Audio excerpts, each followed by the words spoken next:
Well, there's one thing that is going to be true in this world. That guy down there is Canadian. He's black, and I'm top G, right?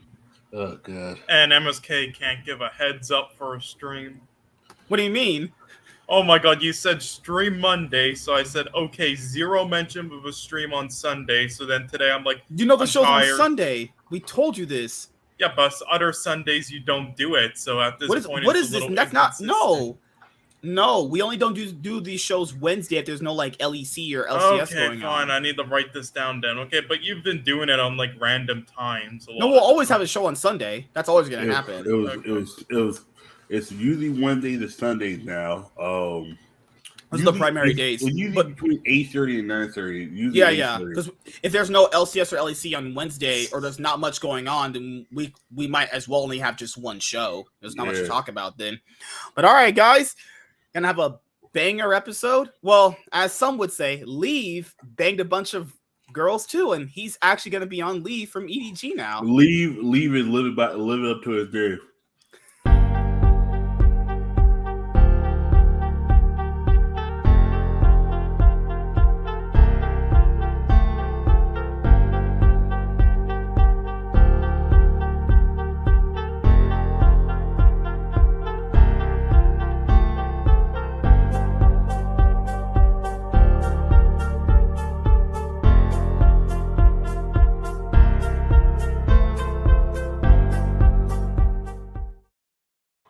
And what is going on, everybody? This is the Cloud9 podcast, season 8, episode 6. We are a little knees deep in season 8 right now for the show, and I'm actually balls deep in my wife last night, if you know what I mean. But I was balls deep in her.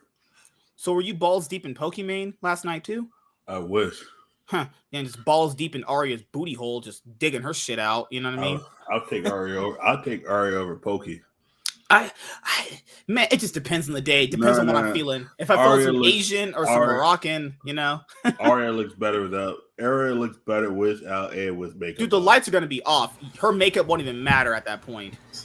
But you wake up in the morning and you see a totally different person in that bed. You're trying to see her when you wake up. I'm trying to leave at 6 a.m. Okay, MSK, I highly doubt you can do it in the dark, all right? What do you mean? Oh, wait, are you saying because I'm black you can't see my teeth? No, because you can't do it with the light on either, so how can you even see in the dark? No, literally, if she wakes up and she's like, hey, babe, you want to fuck me right now in the morning? Can you get it up? And I'm like, oh, I got to go to work. That's how you do it. Nigga, 10 minutes bend over, just like put your middle finger in her butt and just all in there. Her. Just all in there. No, you just put the tip in. Oh yeah, okay, that's good enough. You can't be getting these girls pregnant nowadays. You can't be having cream pies and shit. Fuck that. Hell yeah, shit. Well, I'm gonna type these guys out.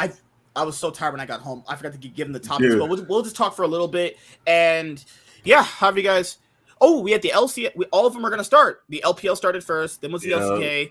LCS is starting literally Wednesday. LCS starts Wednesday and LCK starts Saturday. Yeah. LEC Saturday, right? Yeah. LEC Saturday, and we also have. It's been a lot of games going on. Like it's just crazy to go over all of this stuff, man. Like I was watching the LCK stuff. I put the LPL games on watch later. I've watched a good amount of them. I haven't watched all of them yet. Plus, people are factoring in it's week 1 of the splits right now so far. So we're gonna be looking at some drastically different stuff from now compared to BLG looks like they're on fire. JDG looks like they're the actual fire. No, torching people. I mean, JDG looks like JDG. EDG looks like they're in trouble. RNG is RNG. With LCK. Every like, oh, GenG beat T1. It's like, okay, let's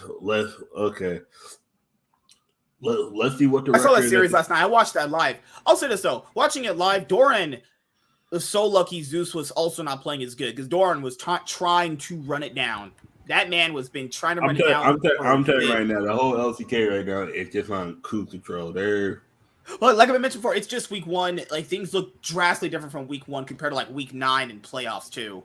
Like, do you think T1 is looking a little shaky? Oh no, those series have been looking kind of rough. all the top teams are looking rough, and the whole LCK just looks right now. I don't want to say T1's burnt out, but man, they were. I don't know what I was seeing out of them. T1's burnt out. GenG's burnt out. Yeah, I don't know how Damn One lost the game against DRX, but okay. Good. DRX is not bad. The issue is they have Barrel and everybody else too. The thing is, though, they have no pop-off players. You know what I mean? Yeah. Like when you don't have pop-off Barrel players, and 4 people that are Barrel. Yeah, I mean they signed a crap ADC, but outside of that, they signed 4 players that were good last year. You know what they should have did? None of them that were great though. Yeah, fine. Yeah, you know what they should have did? They should have just kept Duck Dom, and they should have just swapped out the mid laner. You don't want to be switching out 2 players on Summer Split when you're trying to go to World. That's not good. Was he that bad that you had to switch him out right now, or just switch out the ADC? Yeah, like literally, I'll just say this: if you're going to be going to Worlds or you have aspirations of going to Worlds, you can't be switching out 2 players in the middle and like literally right now. It's like, how are you going to try and build synergy right now? Those roles. Especially in mid lane. People are mid lane is so pivotal to how your team even functions as a team. Who they have last split? They had Fate. What's his name? Fate? Dove? Yeah. Dove Soap? Dawn Soap? Forgot his name. Fuck. I'm pretty sure his name was Fate. I'm pretty sure. Yeah, it was Fate. I'm pretty sure it was him. Yeah.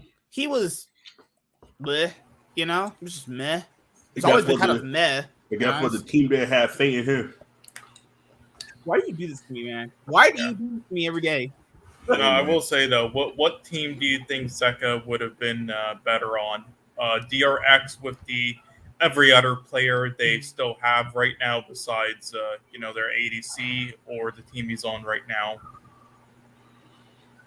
Because they have Viper, but I mean their support jungler and such isn't as good. You're talking about Hanwha, right? I think Zeka would have done. The thing is, people have to. The reason why they didn't keep him is because they couldn't afford them. So Zeka wouldn't have been an option for that team anyway. Zeka, I think, would look very good on. Because you can't swap out Chovy with Zeka and be the same team. That'd be an entirely different team at that point. You know. He could just stay on. He can function on KT roster very well. I think his playstyle perfectly fits KT's playstyle. Honestly. Anybody could really function on KT roster. Yeah. KT doesn't really have like this hard barrier to entry. It's like, are you as good as BDD? Yeah, well, you can probably switch him out then, honestly. I'm just being honest here. Hey, man. If Faker ever retires, BDD might go to... Oh, Lord, man. Give me a sec. All right, let me switch back to my main account, and we're going to start in just a moment. But yeah, like just a brief summary of all the games so far. It's been looking... Like Milo, what's that? Milo, new champion name? Milo. I can tell you this. Really prioritizes him. I can tell you this. There's the was it Red Force and Nong shit Red Force? Yeah, them and was it something Breon? Yeah, those are gonna be the 2 worst teams. Those 2 teams look. Dude, I'm being honest here. I love watching League as much as you guys do, but when these bad teams start, it's literally just bad team versus bad team kind of night. You don't have those nights in League where it's literally bad team versus bad team. Breon's made playoffs a few times, yeah. No, I'm saying how many teams in the LCK makes playoffs in the summer? Oh, you're okay, 6. that's me. Yeah. I'll say those 2 teams don't make it. I'm gonna say DRX don't make it either. Let me see. Summer season. I'll say DRX don't make it, and I think don't worry, right? Non-Gym's gonna make it, right? Is what they're gonna do. They're gonna sign. They're gonna sign players like Fly and Snowflower. If you sign Fly in 2023, burn your org to the ground. Yeah, sign him and then Snowflower. Midway through split, and then they're gonna make Worlds.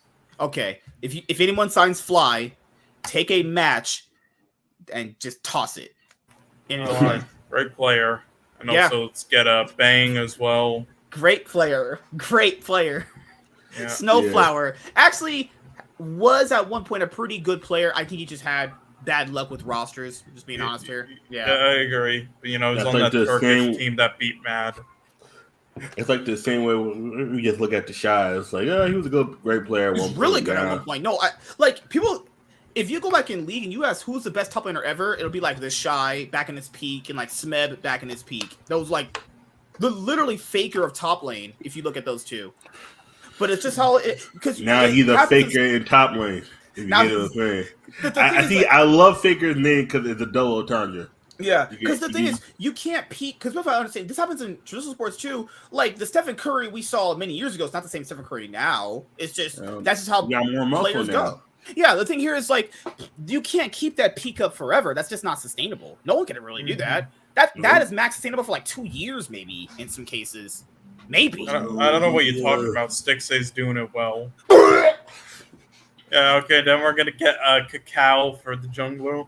I'm gonna tell you right now, if Golden Guard swapped out Stixay for Berserker, that team was its first place. You know what they should have tried for? Because the thing is, Golden Guardians, if they really wanted to do better at MSI, or they really thought this team could have had a shot at maybe pulling up some upsets, why did they try to go for FBI? But the thing is, EG probably offered them more money. That probably was what ended up happening. They could have asked for FBI. They want to be loyal to him. But I forgot they also have Huhi too. No, that's the reason why. You can't have them back together again on another team. It's like that's not gonna work. They don't hate each other, but they realize in order playstyles do not mesh together. In order for them to like be cool with each other, they can't work with each other again.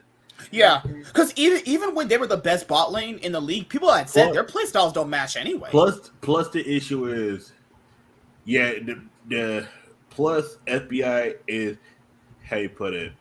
He doesn't like take shit from who he looked at who he like. What the? Shut up, man! You out here, man! You out here flashing our minions, or because they know each other too damn well because they played together long enough. Stixay can't say shit because Stixay out here getting beat at level 1. Like Stixay can't be like, man, who he? You ain't shit, man! You out here flashing our minions. Were you the one that flashed and goes to level 1? See right there, it's like Stixay can't try to bitch like. Huhi. That's why he had to listen to Huhi because there's about the respect factor to it. Yeah, like, there's a respect factor.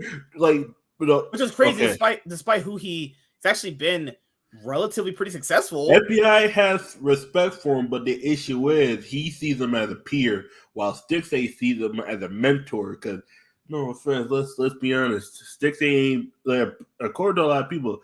Stixay ain't been good in like 7 years. That means Stixay can't go up. He wasn't even really good this past split. I mean, he was a capable. He was an ADC. He was capable of ADC. He was capable of ADC. He was an ADC. I'll say. I mean, he wasn't Berserker or FBI or Prince or even Double Lift sometimes, but he knew how to not lose you the game completely. But he also couldn't win your game completely too. He was one of those where it's like.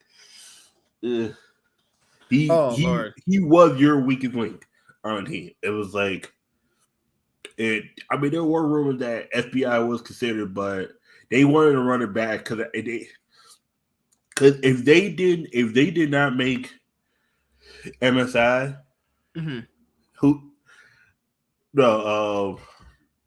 Stixay probably gets tossed off the team. Mm-hmm. Him and probably Licorice, but Licorice was the thing is that this org, Nick, that guy who runs it, Nick loves him so much that Nick let him come back almost as a coach, literally back up through academy, back up to being an LCS pro. It's the same way how people like revenge. It's like he has that factor where people like, oh, he's a good guy. I like him. He's a great person to be around. He's not. Okay, cool. Yeah. You can't outwork Golden Glue, all right? You can't outwork revenge either. Okay, anyway, for our coaches, we should get Tabby so he can leak our strategies on the analyst desk. And then we should get CV Max because he works really well with players. Oh yeah, CV Max because he didn't like hit players Yeah, he didn't do anything to Navi or And you know what the Korean players said about that controversy when CB Max did that? They're like, yeah, we experienced this from other coaches. No, dude, that's not okay. He's a great coach. Yeah, he's a great coach. He taught us a lot about the game, but he also kind of beat our ass too if we didn't play well. It's like, whoa, yeah, it's like that happens all the time. He smashes Korean the play Chinese over. players are way too used to getting beat. Oh, but he wasn't as abusive as the one in China. I'm like, whoa, that's me. That's me. I got a follow up question.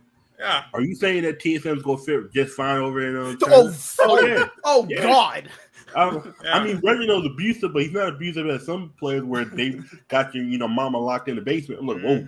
Yeah, man. What? Listen, if you can smash like a plate over Doran's head after each game, then I'm sure they'll be fine. No, like there was a. Oh, Faker after Gumayusi's tried to troll him. He got in Gumayusi. Yeah. What the fuck you laughing at? Yeah, I mean, there's some crazy incidents with it. Like if you remember. Faker looks like that short ass dad. During that incident, when the whole CB Max thing, remember what? I forgot what team Ghost was on because Ghost went on to play on Damwon the next year and he won Worlds. But they asked Ghost, he had an interview randomly, and he was like, "Yeah, I'm not too sure about this controversy. Other players have gone through this for years." And like people are like, "Wait, dude, that's not okay. They're not supposed to be like a coach should not be assaulting you or physically attacking you, right? That's not a good thing." Like wait, people were like, "Wait, what? But buddy, are you okay? Do you need help?" Yeah, well, I mean, he played for Damwon from the next year after Worlds, and then he went to Najin. I forgot what team he was on before that. He was on another team before that. Oh, Ghost. And that's when they did that's when that interview happened with him. But it's one of these things in League where like these LPL players. We're gonna talk about EDG in just a second. Man, having all that come out is just been. That's ridiculous. That's crazy. Yeah. EDG is literally, I mean, before TSM comes, they're literally the TSM of LPL. Now we're going to have the TSM of LPL, I guess. Ghost before hasn't EDG was always on, been the TSM of LPL? They have the same color scheme. The logo looks the same. Yeah, the three syllables. They have the same scandals and all that. Anyway, Ghost before that was on Sandbox and BBQ Oliver's. Oh, yeah, I remember. Yeah, he was on Sandbox. And CG and TIS as well. Dude, like looking at everything that's happened with Leave, I'm just thinking to myself, people need to understand this though, because EDG, they were a top team in Spring Split. Yeah. Are you fucking drag racing outside? Jesus. Why are you living out next to a drag race? Holy crap! I don't know, but yeah, I mean, the Leave drama is just top tier. Holy fuck! All right, so let me go over the LPL fan club page because I also know. Do you remember the stuff that happened with that selfie player? His name was Corey at the time. Yeah. Why don't you tell the story that quickly? Wait, selfie? You mean EU selfie? Yeah, he was called Corey at the time. Oh, dude, it was on I believe Meet My Makers. It's like his coach. We're talking about EU selfie, who was hyped about as this great player, would always come up and play on the stage and suck pretty much. Well, that guy. He went through a lot of shit, and one of them was again on Meet Your Makers. It's like he kept going on and off of the stage, and people didn't understand what was up, and it's because. The controversy with the coaches, like there was literally an audio recording of saying like he'll fucking take all his family's money and his family's house if he doesn't apply. Oh, what the hell? Yeah. Because he's been always a weird case for Lee. He's been a player that you can tell like is pretty good for the most part of like what people usually say about academy players coming up, him being like a nice prospect, but he never put it in the game. It just and the server just never looked like that. It looked like his brain was always somewhere else. You can tell it from his gameplay. His brain wasn't there. That would have to be like other outside factors contributing to that. Because the last time I heard of Selfie, he was coaching for Cloud9, and then he went back to Europe. I believe he might be on some like EU. Team. Let me see where the Leave drama is, because I'm gonna find where people put this out. No, he hasn't been on anything recently, but he won. He was on the 2 splits with Cloud9 when they won. When they won summer and spring, and then he left, just like Armeo and others. Give me one sec. Yeah, before that, he was also on Cloud9 Academy. Now it's what the heck? Yeah, Uzi was basically leaking himself joining EDG. There was because it's so crazy because I've been watching LPL for a long time, and if you told me Uzi was gonna be on EDG like years ago, I'd be like, no, hell no, that'd just be ridiculous. Well, hey, I mean, if that's crazy enough, I mean, I believe RNG was so. Again, if you Chazdo, because he watched the thing recently on LMQ, but RNG was so close again in Facility instead of Uzi at the deadline, at that time. But then they got him last second when they could. So I'm imagining them getting Vasily over Uzi. And it also sucks for EDG's like academy bot laner to come up in his first game. He has to face Ruler. Oh god. That sucks. Also speaking of Uzi was supposed to go to NA. Remember that for LMQ, but they couldn't because of their money issues and with the org issues. Yeah. Imagine Uzi in LCS instead of fucking Korea. Oh my goodness. And then he probably gets banned for like fucking for some shit like fucking Zhao did. Because they won't fucking pay the players. Did the LPL fan club take down the Leave drama? Leave LPL. Did they take those posts down? I can't find them. Again, do the league out of context thing. I'm pretty sure it'll have it, right? You follow the league out of context account, right? Yeah, I do. League out of context. League context. It's on there. Okay. Leave was exposed. I mean, oh lord, jeez. I hope we didn't do that.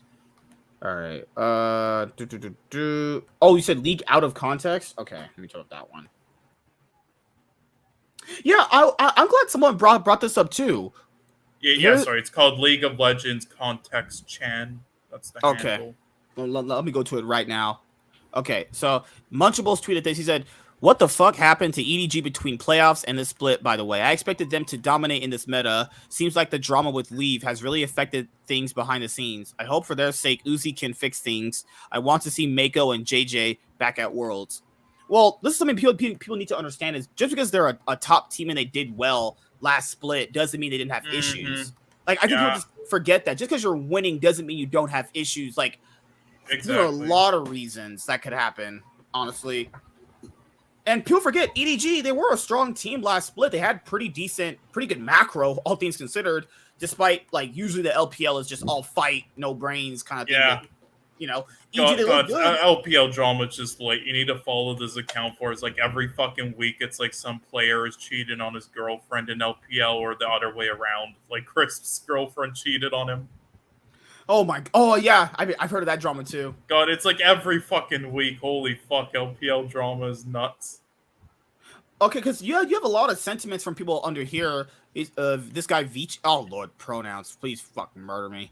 Oh, okay. Well, though, by the way. Yeah, okay, so it says, is suspected to engage in prostitution activities last year. They just dropped the link in the private chat. Okay, yeah, I'll take it.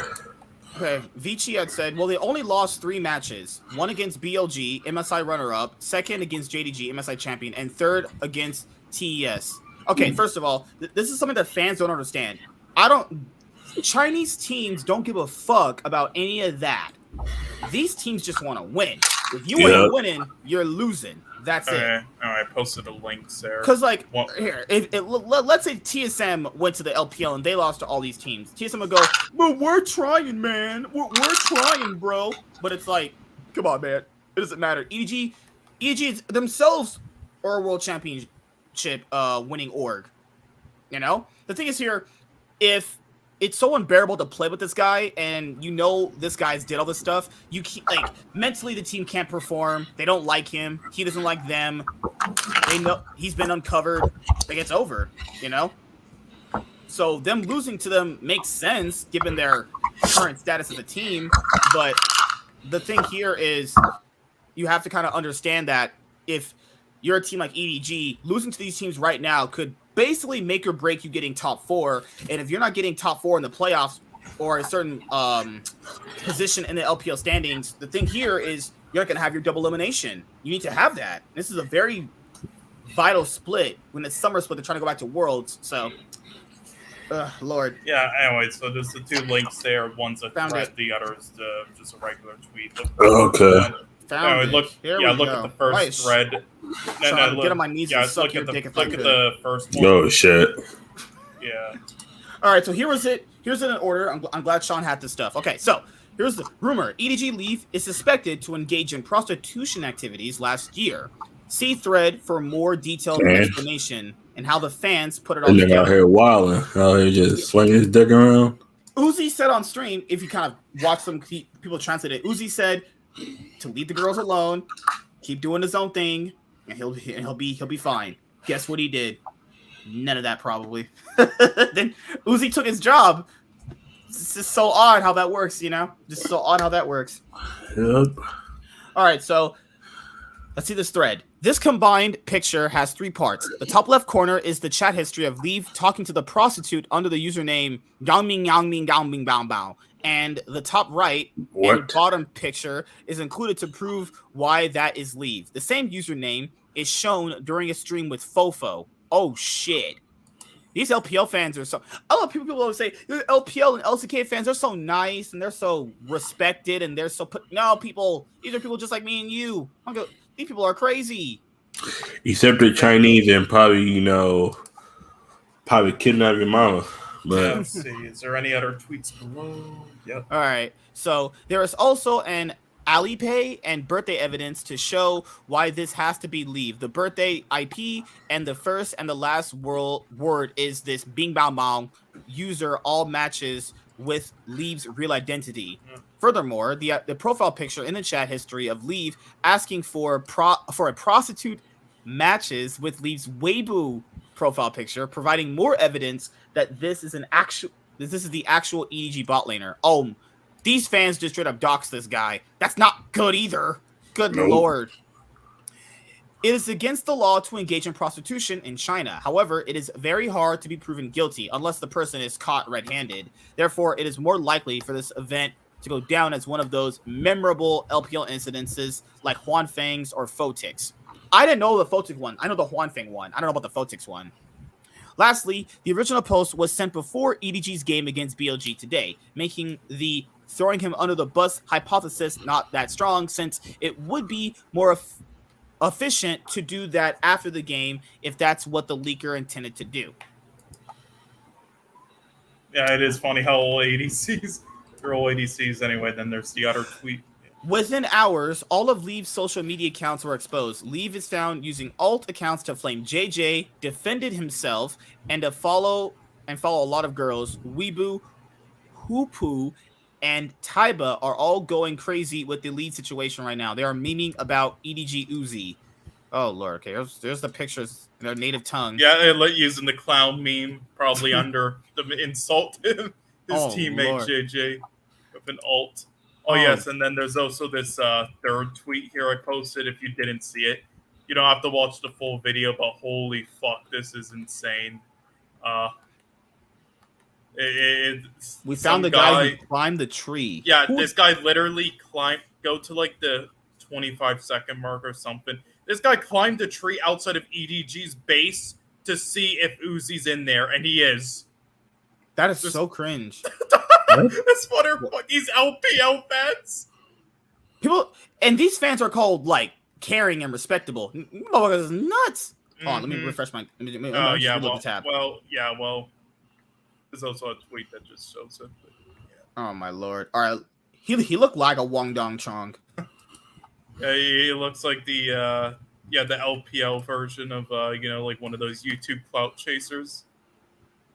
So this man literally went to their facility to see if Uzi was playing there. Yeah, you can see him right there. Oh my god, you need to call the cops on that guy.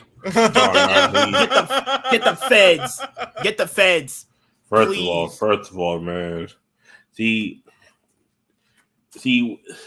Okay, I know they say Chinese people and it's crazy, but see, motherfuckers like those in China, they go missing. I'm just saying that is pretty cringe. It's like, oh, where'd he go? Oh, just one less Chinese person. They got like 4 billion more. Who gonna miss him?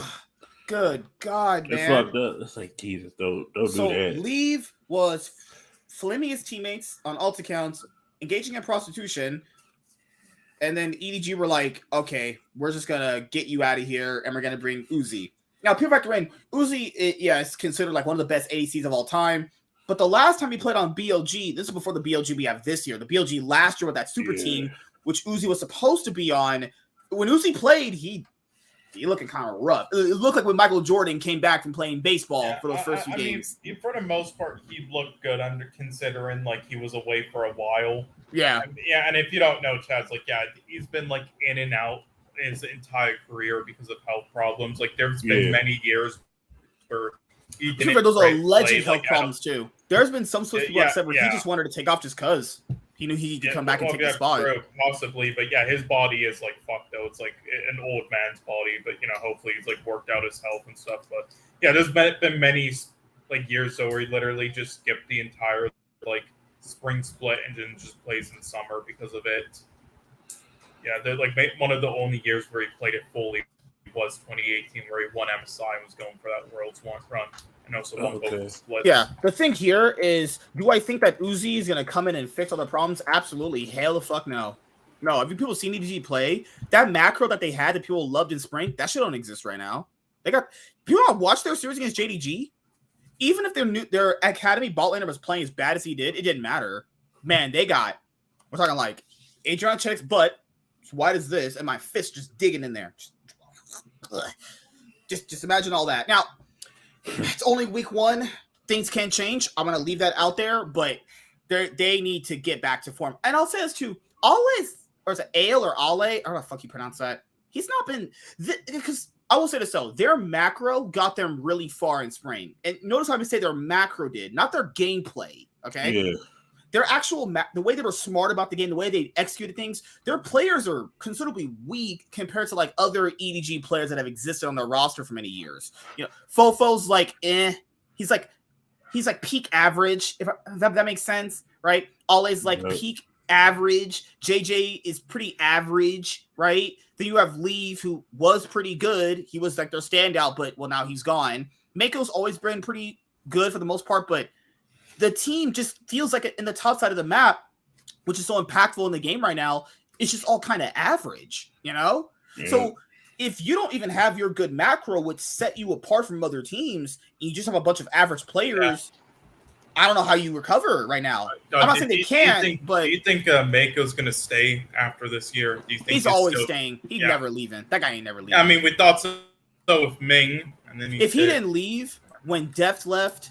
When fucking Viper left, when he had iBoy, he had to put iBoy at one point. Or people saying iBoy was one of the best ADCs in the world. Like, stop it, stop. He was great for a certain time, but he was never one of the best. He always 3 games at Worlds, and after that, he was a complete clown. He was always super overhyped. He was always super overrated. He was never that good of a carry. Look, Castro said, if I had seen him play in the LPL, I would have had him as my best player going to the Worlds. No, you weren't, you fucking clown. Yeah, no. He was always getting caught out by fucking teams. These casters had Double If and Bjergsen in their top 20 at one point for World's player rankings. Okay? Yeah, the motherfucker. They were up like 10k gold EDG in this one play-ins game against Infinity Esports and set up iBoy to carry, and then they lost in like 5 minutes later with 2 aces. All right, that sums up iBoy. All right, he was good for a certain while, but he was never great. He came in when EDG really needed him for those. I forgot the ADC he replaced. He replaced an ADC they had at World 2017. He came in. He looked stellar in those 3 games. But I was like, people said, but he should be the starting player then. People factor in. Then if he was that good, why wasn't he the starting player before then? He was on the backup team the whole time. People need to understand how rosters work. If he's that good and EDG chooses not to play him, that's your bad. I mean, you're fucking up. I mean, you have this great ADC just sitting on their bench. They realize we probably got to get this other guy out. He's just got to be our temporary fix. But yeah, Uzi's coming back to play for EDG. He's coming to play on the 14th, actually. So if EDG have any gains prior to that with their academy bot laner, they're gonna have to tough it out with him. But until they get Uzi in, I really do hope EDG get back to their form that they had in spring. I want them going to Worlds, but they're gonna have to kind of earn it now. You don't have Leave to bail you out now with Yeah. his good ADC mechanics and good gameplay. So yeah. All right. Anything else we have to say about EDG's drama with Leave or Uzi or anything? No, I mean for me that's about it. But also, yeah, Def was the one he replaced her, right? Was it Deft? No, Deft was already. I think you're right. Well, I'm just saying he was. It says online that was the last, like the right. last started ADC that played, and then I played.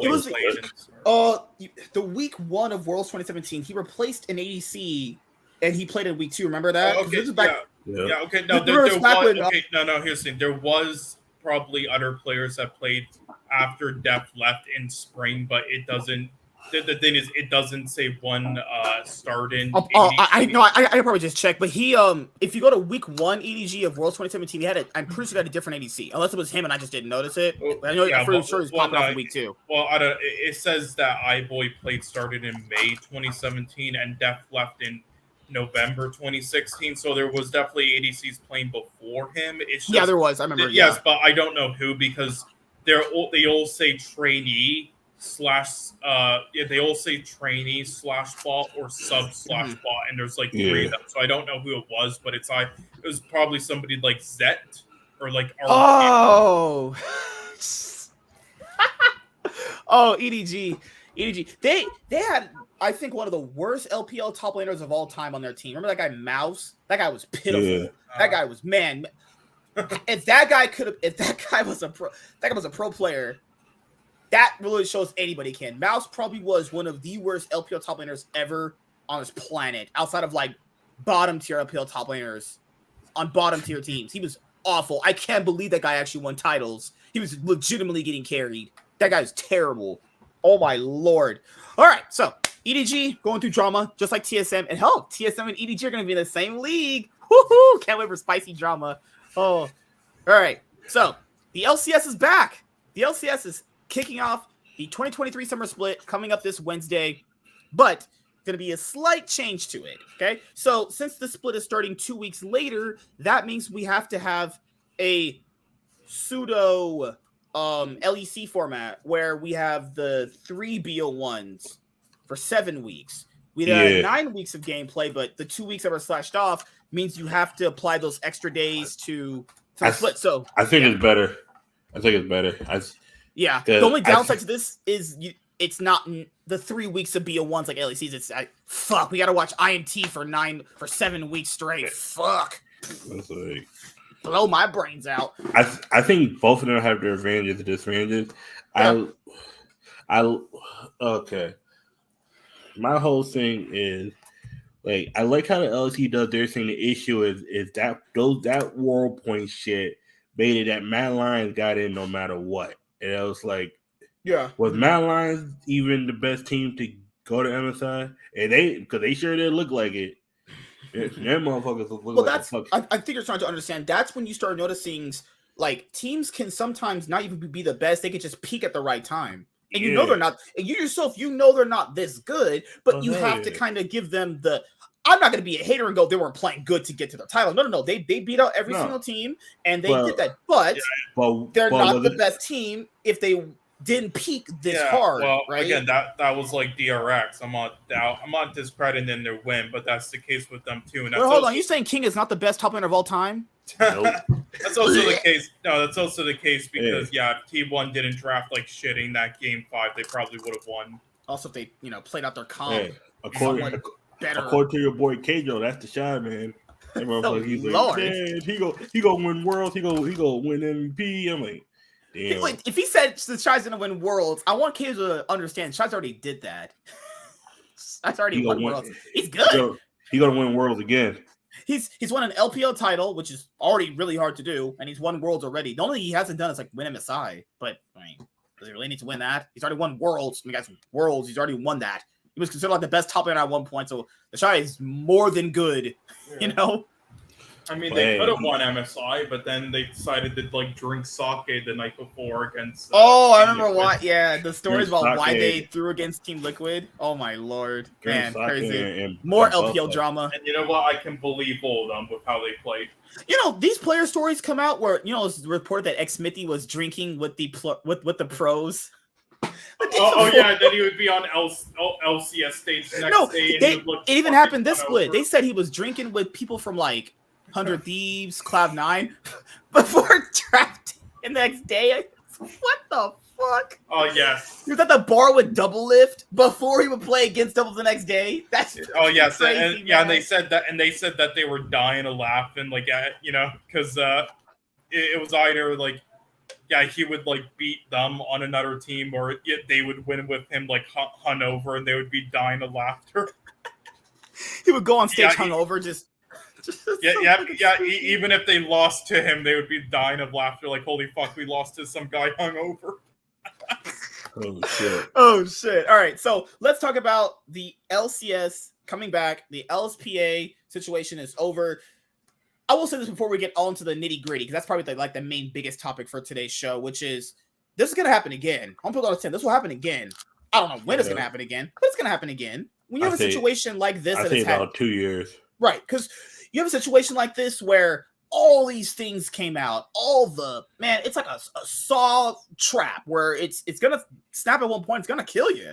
Just depends. Is it gonna kill you slowly, or is it gonna kill you instantly? That depends. Because if like Thorin and other people are reporting, if what we're gonna believe with, and they're saying is true, I have no reason to doubt what they're saying is not true. The LCS financials are that bad. I knew they were bad, and I wasn't even in their financials. I get to tell you from the fucking outside looking in. That shit don't work. If it's that, it's actually even worse than I thought. But given the fact that the franchising has been since 2018, I can understand it too. If it's that bad, this is gonna happen again. This is gonna happen again. You could have like not even 10 teams in the LCS at some point. You might be looking at maybe 8 teams exist at one point. If the financials stay that bad, it's going to be 8 teams. I guarantee. And it sucks because if anything, they should expand, but their money issues are holy fuck. But they can't expand, dude. There's no money. You can't make money. You can't expand if there's no money.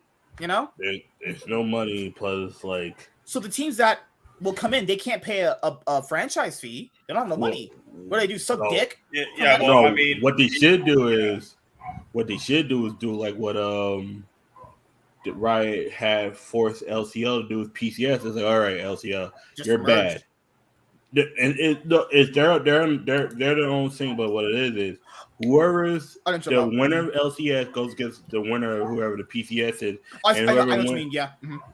It's like, but LCL ain't never getting back to Worlds. Yeah. So is better. I remember what you're saying. So for Australia, whoever wins Australia, they get to compete in the PCS league to see if they can go to Worlds or whatever, or some shit like that. Yeah, I remember that. Yeah, no, that's actually fine considering how bad Australia is. Really, I mean, any PCS team, the 10th place PCS team would just knock them out anyway. For being honest here, but my thing here with everything that happened was just I've never seen such. Virtue Signaling doesn't even begin to describe what I'm saying, guys. This time period, if you didn't go through this, you wouldn't even understand the amount of just stupid things people said on social media and their videos is mind-blowing. Like, people factor in, the players themselves benefit more than anybody in this. And they kind of don't produce anything. They don't produce any results at any international events. These players don't do content. They don't like doing content. They don't really stream that much. They don't really leverage their actual social media presence to grow a brand. Even if they retire, they'll have something negligible in their lives. And we're supposed to just get on our knees, double if I want to suck your fat Asian cock like your fucking girlfriend does. Make some fucking content. And yes, I'll make sure I reiterate this. I do blame the teams. I blame the orgs themselves. They are big problems in contributing to this. But the way the people just sucked off the players is like, guys, not you guys obviously, but yes, these guys don't produce results. Everyone keeps saying these guys should be paid less. I'm not saying pay them less because fuck them, right? But you don't produce shit. Practice them, guys. These players' salaries, if what we're told is true from like Thorne and like Devin Nash, the amount of money they get paid to produce nothing is ridiculous. Nothing. Some of these players that get paid this sort of amount of money I've never even been to like a playoffs ever. Yeah, that's terrible. Even in this region, that's bad. But you don't put that on players. You put that on team budgeting. Like I don't blame Tobias Harris for getting this 5 years, No, I 180 don't million. player getting the bag. I'm just saying that when you're paying out this much money for the results the region's getting, you have to kind of look at it from an objective point of view. Well, this is overpaid. This is just not worth. I don't blame them for not for taking it. Yeah, dude. If Cloud9, if INT were like, hey, MSK, come on, 100K. No, that's like it's like trying to say, oh hey Armu, we can't 200K, pay you. We can't pay you 500,000, but we can pay you 200,000. Is that all right? All right, cool. Yeah, it's like sure, I'll take anything I can get. I never rag on someone for taking money. I don't do that.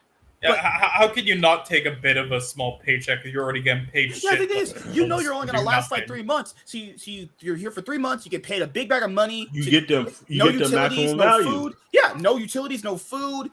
You're set. Even if you did anything else after that, if you leveraged your social media and streamed after, you're good.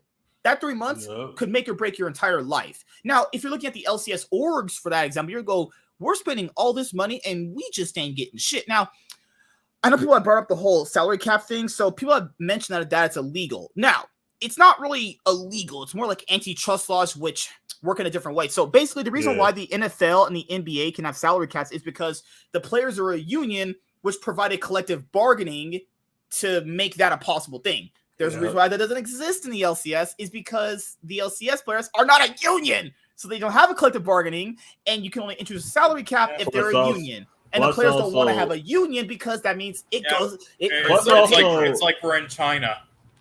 Plus, also, League of Legends hasn't been around long enough for them to really, because people kept bringing up, why is it illegal? It's not really illegal. It would only be illegal to introduce a salary cap if they're not a union. That's what makes it illegal. There's certain baseball and soccer don't have salary caps. Because baseball tried it, it was like, yeah, fuck you. They were like, oh. If I would or soccer, because soccer needed a fucking salary cap. You remember when motherfuckers paid, or was it LA Galaxy over? Like they gave $50 million to Dude, David Messi's Beckham. Contracts are insane. David Beckham got $50 million at like age 34 playing for LA. Like this motherfucker's been watched for like 4 years, and LA Galaxy want to overpay him. Yeah, and then people forget, dude, the way that traditional sports teams make money, like in hockey and baseball, so it's so different compared to this. Like, because it's so like not even just region based, it's so country and state based that if you're you're from Connecticut, you support the Knicks, you buy Knick merch, right? You support that, Yankees, Rangers. It's like you support that. Like League doesn't have that. Like Cloud9 is not just obviously from NA, but they're not like LA Cloud9. But the issue is due to they're all located in Los Angeles. It's like, but there are teams that are rep by teams, but the issue is Energy plays in Los Angeles, even though they're owned by the Madison Square Garden group in New York. Yeah, Energy is owned by a guy that works in New York, actually. Yeah, it's like I mean, there's still some orgs that think that could buy an LCS slot. I mean, Sentinels still could and is interested, and Mr. Beast could still. Yeah, because 100 C's, I like, and looking at their financials, because they're gonna 100 C's might cease to exist by the end of next year. They had no bad investments.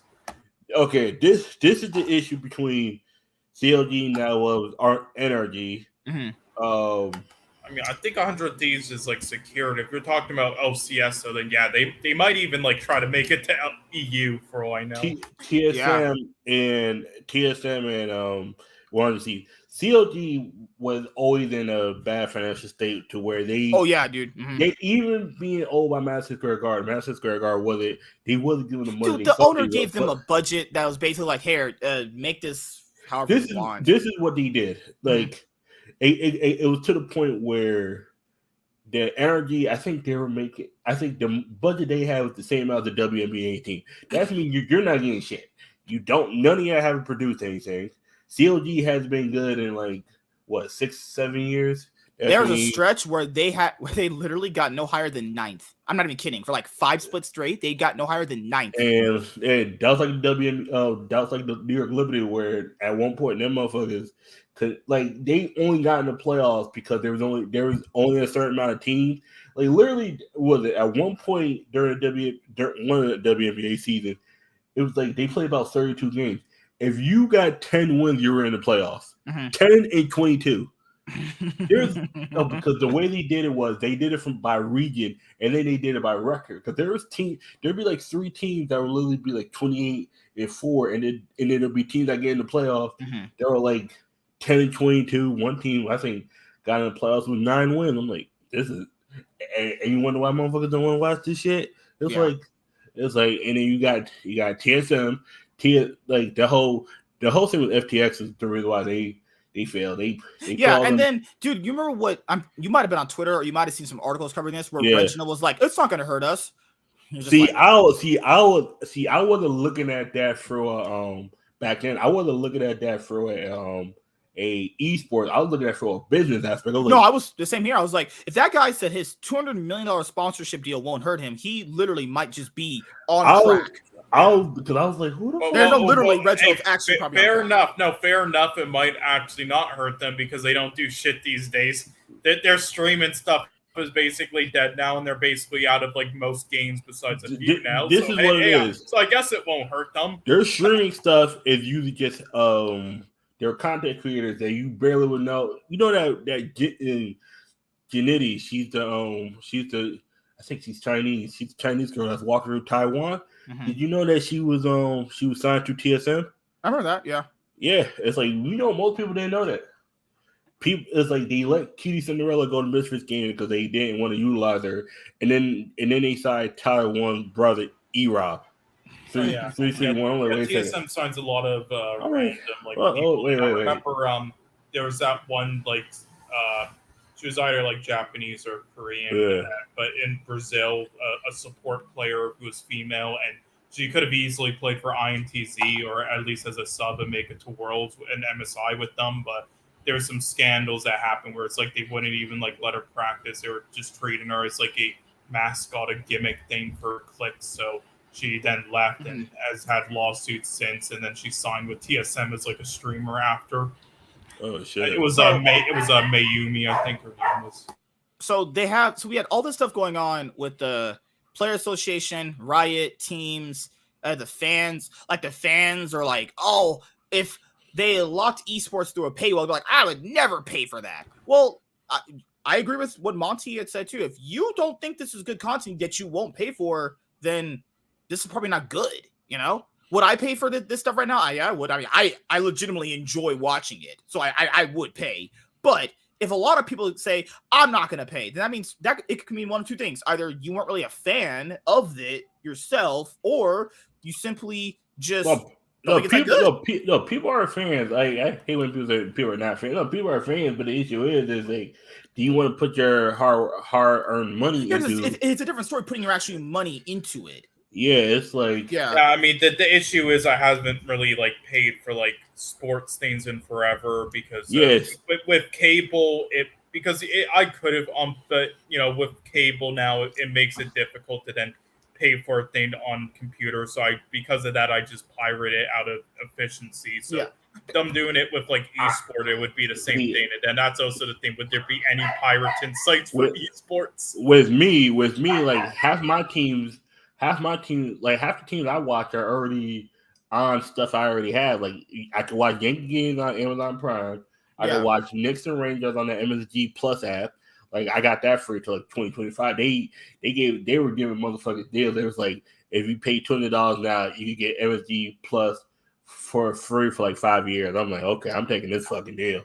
It was right before COVID 2020. I'm like, and then now they realize how bad they fucked up on that because everybody took that fucking deal. I was like, nigga, that's me. I can watch that shit anywhere as long as got my cable provider connected to it.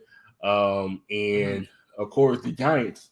I could watch that on Paramount Plus or hello man, how you doing, buddy? Or there's certain apps where like I can watch Giants games on. Yeah, because it's so much different. Because people there's parallels between this stuff, but the way sports works is you pay for sports by paying through a provider, and then that a little bit of that money goes to them. You don't understand? Sports is what's keeping traditional cable alive for the most part. They're getting a fat paycheck out of it. Oh hell yeah! And it's much different from paying for and plus the thing, esports mostly appeals to say people that haven't really got their first job ever.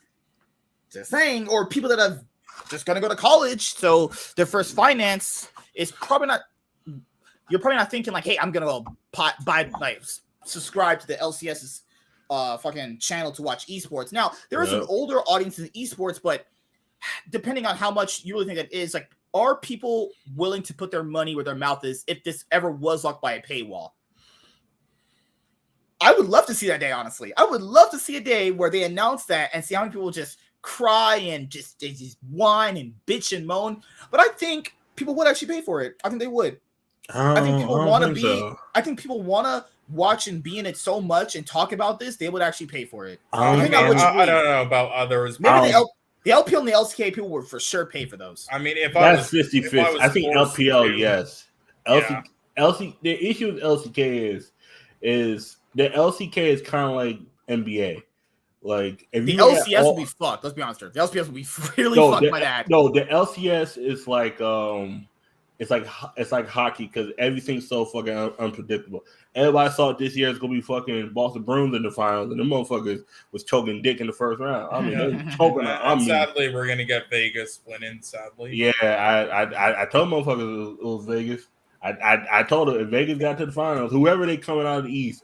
But I'm glad that Florida got there because I think Florida was the most deserving team. I was kind of glad the Rangers didn't get to the finals. I wish Florida would be winning, but they're not. So the issue is the team that could have beat Vegas was just caught sucking dick in the I will say I think Florida having a break from beating their third round opponent early hurt them because I think. Mm-hmm. Like the more games they played in a row, it like helped them more. Like they got a bit rusty, whatever. I mean, with paying though, like I think definitely some regions will over others, and I mean, like, and if I'm forced to, and there's no pirate in sight, then I would. But it's not even just the money that's the issue for me. It's just inefficiency that's the issue for me.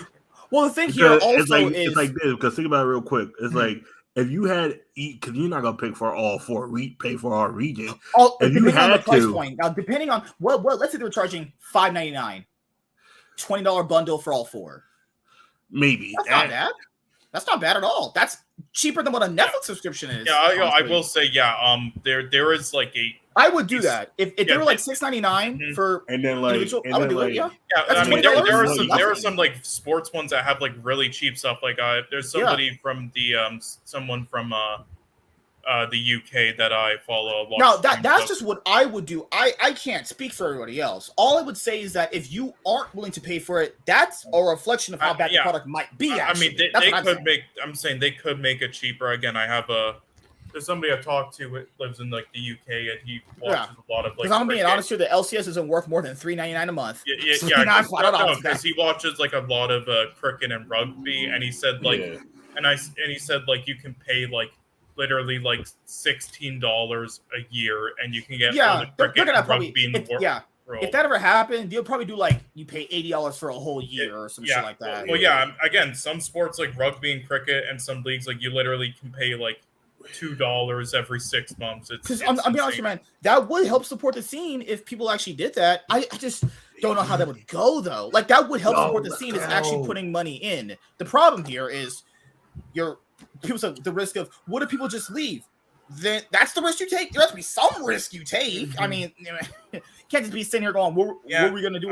Just inefficiency and the fact that it's always been free for a while. People have gotten used to it. It's like, oh no, I'm on my second YouTube channel. I stream on my second YouTube channel on Sunday for content. Wait, how are you still using Twitch? I thought that they took that feature away now. Oh, I don't care what feature that. I wasn't listening to that shit. Oh, they're gonna like ban you. I'll make no money. Joker did a hilarious thing today, though. He basically put beside his Twitch's offline thing, he made a custom thing now where a Joker is facing towards it, looking at it and saying, "This is what you get. This is what you deserve." And then he put in his bio, "Lol, buy Twitch, fuck you." Oh yeah, I went to like the Pokemon Cup today. I did all right. Like I kind of misplayed rounds 3, and I was like, fuck it. I ended up winning the Pokemon Challenge, and then they ended up having us do like a small tournament after. I ended up winning that. I played nice. That's great. Morella. But Ramadan, dude, I'm not gonna tell you. Like Lost Box is such a free win. Like if you get going, it's just such a free win. That and Mute, like Mute might be the first one. Oh yeah, it's like yeah, like yeah. TSM spending money. No. Yeah. What? Yeah, I mean, I don't know like how good you this are. This guy, like, at Mute Chaz likes Chaz, Flunderies so much that he just named himself Flunderies. That's crazy. Yep. That's yeah. I mean, I don't know how good you are at Pokemon Chaz, but either way, like winning anything at a tournament is impressive because even if you're really good, just like it just takes one mistake, so winning any tournament is impressive, You said you got what, top 16, right? No, I ended up getting top 4. Oh shit, that's pretty good. That's really good. Not Justin. It's weird because Maridon and Lost Box are 50-50. The Lost Box I lost to the second time, right? Like literally, I just bricked, and that was more deck building issues. But it was again, just get rid of Dignitas is definitely gone, Immortal's definitely gone, and then TSM is gone. So I like playing Lost Box on Kyogre. I gave up on the Charizard build. All right, I remember you told me about that in Discord. I was like, oh shit, that's crazy. Making day 2 at any regionals is crazy because it's like I know motherfuckers that like scrub out day 1. Yeah, I mean, I think definitely Sentinels, Mr. Beast, and then maybe like fucking Moisties. Okay. Okay. Go back to 100 Seeds. This is what happened. Real quick. 100 Seeds. Not they're kind of a lot of people because they like if the same thing with them, they kind of overspent. The issue is they still have a shit ton of money. That's why they have to choose which league to pull out of in order to save a revenue. I remember when they were trying to Counter-Strike for a little bit there, but they're like, oh, it's not this. The issue with Counter-Strike is the and this is going to segue to the whole thing with Disguised Toast later, but because I'm gonna talk about that real quick. 100 Seeds, they had to figure out which actual league they want to stay in. Either one, they're staying in Valorant for sure. Valorant, and do they stay in Call of Duty or they stay in a League of Legends? They have to choose. They can't do both. They are bleeding dry. Like, cause I told you about how they went from doing content 3 times a week to like 3 times a month. I've seen it. And now all they do is the podcast because the podcast is cheaper because literally you can do the podcast from home. You could, and they have the girls do like their own version. You got that. You got Peter Park and his shit, and you got Nate Shot does his shit, and Nate Shot doesn't even have to pay himself because he just gets whatever is left over because that's how. No. Yeah, it's like whatever profit is left over after you pay everybody and all the expenses goes to you or goes back into the company. All right, so we have the LCS 2023 Summer Split Week 1. We're going to preview Week 1 here. We have all the matches. They're starting on Wednesday. We get a rematch of the LCS 2023 Spring Split Finals, Cloud9 versus Golden Guardians, opening matchup. It kind of feels surreal. We've been on break for a little while at this point. Yep. And factor in, outside of Cloud9 and Golden Guardians, these teams haven't played potentially with their newest players yet on the stage for the first time. They already gave us a whole cinematic scene with this. They gave us the 2 MSI winners. They gave us the two of the most disappointing teams from the last split in Team Liquid and TSM. They gave us the 2 worst teams right in the middle in Immortal and Dignitas. Okay, while we wait and have the last two great games come in, let's go and go fuck your wife and get some food and come back and watch Dignitas and Immortals. Then the 2 teams that got the most remodels during this season, EG blew up their whole team, and Energy they kind of blew up their whole team. And lastly, you got FlyQuest, who now they got Vulcan, the guy who was beefing with their starting. It's weird. Vulcan is friends with Winsome and was beefing with Ayla. They swapped supports, and then he replaced. It's hilarious. It's because Vulcan made like a harmless joke, and Ayla tried to back. And again, any other time, it'd just be banter. But Ayla said something so fucking stupid that Vulcan just had to like unironically roast him. He tried like saying he was replaceable on EG, which is the stupidest shit ever, but also is dumb when you're literally replaceable and mean nothing to your team. I mean, but at the end of the day, they kind of both lost because Vulcan was replaced. They swapped each other. That's they both kind of stupid. Yeah, and but neither Vulcan of them won out though. And neither of them won the split. That's when at the end of the day, Vulcan but Fly still could though if they. It was crazy. Vulcan actually finished worse than both of them. That's what I'm saying. So, That's right? Vulcan kind of, I guess. I mean, but Vulcan he's the better support, but he performed worse. Yeah. But but the thing is Ayla basically just got on EG because they were desperate. That Vulcan was the one who actually replaced Ayla. He got on the better team. They could win summer and easily make worlds also. And I mean, he made it further in playoffs than Vulcan, but he got subbed out. So they inadvertently swapped him, and Winsome still gets fucked back into. Again, I really think if they fucked up, I think Vulcan would have done better on energy, and then I think they should have just kept Winsome on Fly. I think it should have been that. But no, they're gonna go with fucking Ignar. Fuck me. Yep. All right, so who we have for the first match? Cloud9 versus Golden Guardians. I want Cloud9. Well, yeah, same here. Amanda's been losing weight, man. He out there eating salads, eating eager. Team Liquid versus TSM. Team Liquid, don't. Yeah. TSM? You don't think TSM could this with Ruby? They got Ruby Brood. Come on. Do they or didn't? Is insanity. First of all, Reginald already got 2 feet in China. That means TSM is a walking horse at this point. Yeah. I want to say this before we go on. TSM's leaving after this split. This will be their last split ever in the LCS. These players are basically trying out for next year. TSM leaving right now. Yeah, no. If you're a player right now, none of those players on TSM is going to make it over to China. No. I'm saying that this is their tryout for next year to be in the LCS next year. Oh, okay. I mean, Maple could have if they wanted to keep him. They literally kicked the best, one of the best mids in the LCS. I mean, that had to happen though. He probably wanted out too. It was best for both sides because of the contracting. I was like, Maple's the first one gone. He's going to go to like PSG Talon or LPL, and then he did. He went to PSG Talon. All right, so we're gonna have Team Liquid. Here's also about Team Liquid. I really hope they fix their issues, man, because they look so dog shit. I mean, with a real coach now, with a real coach, especially who they have, I think they will.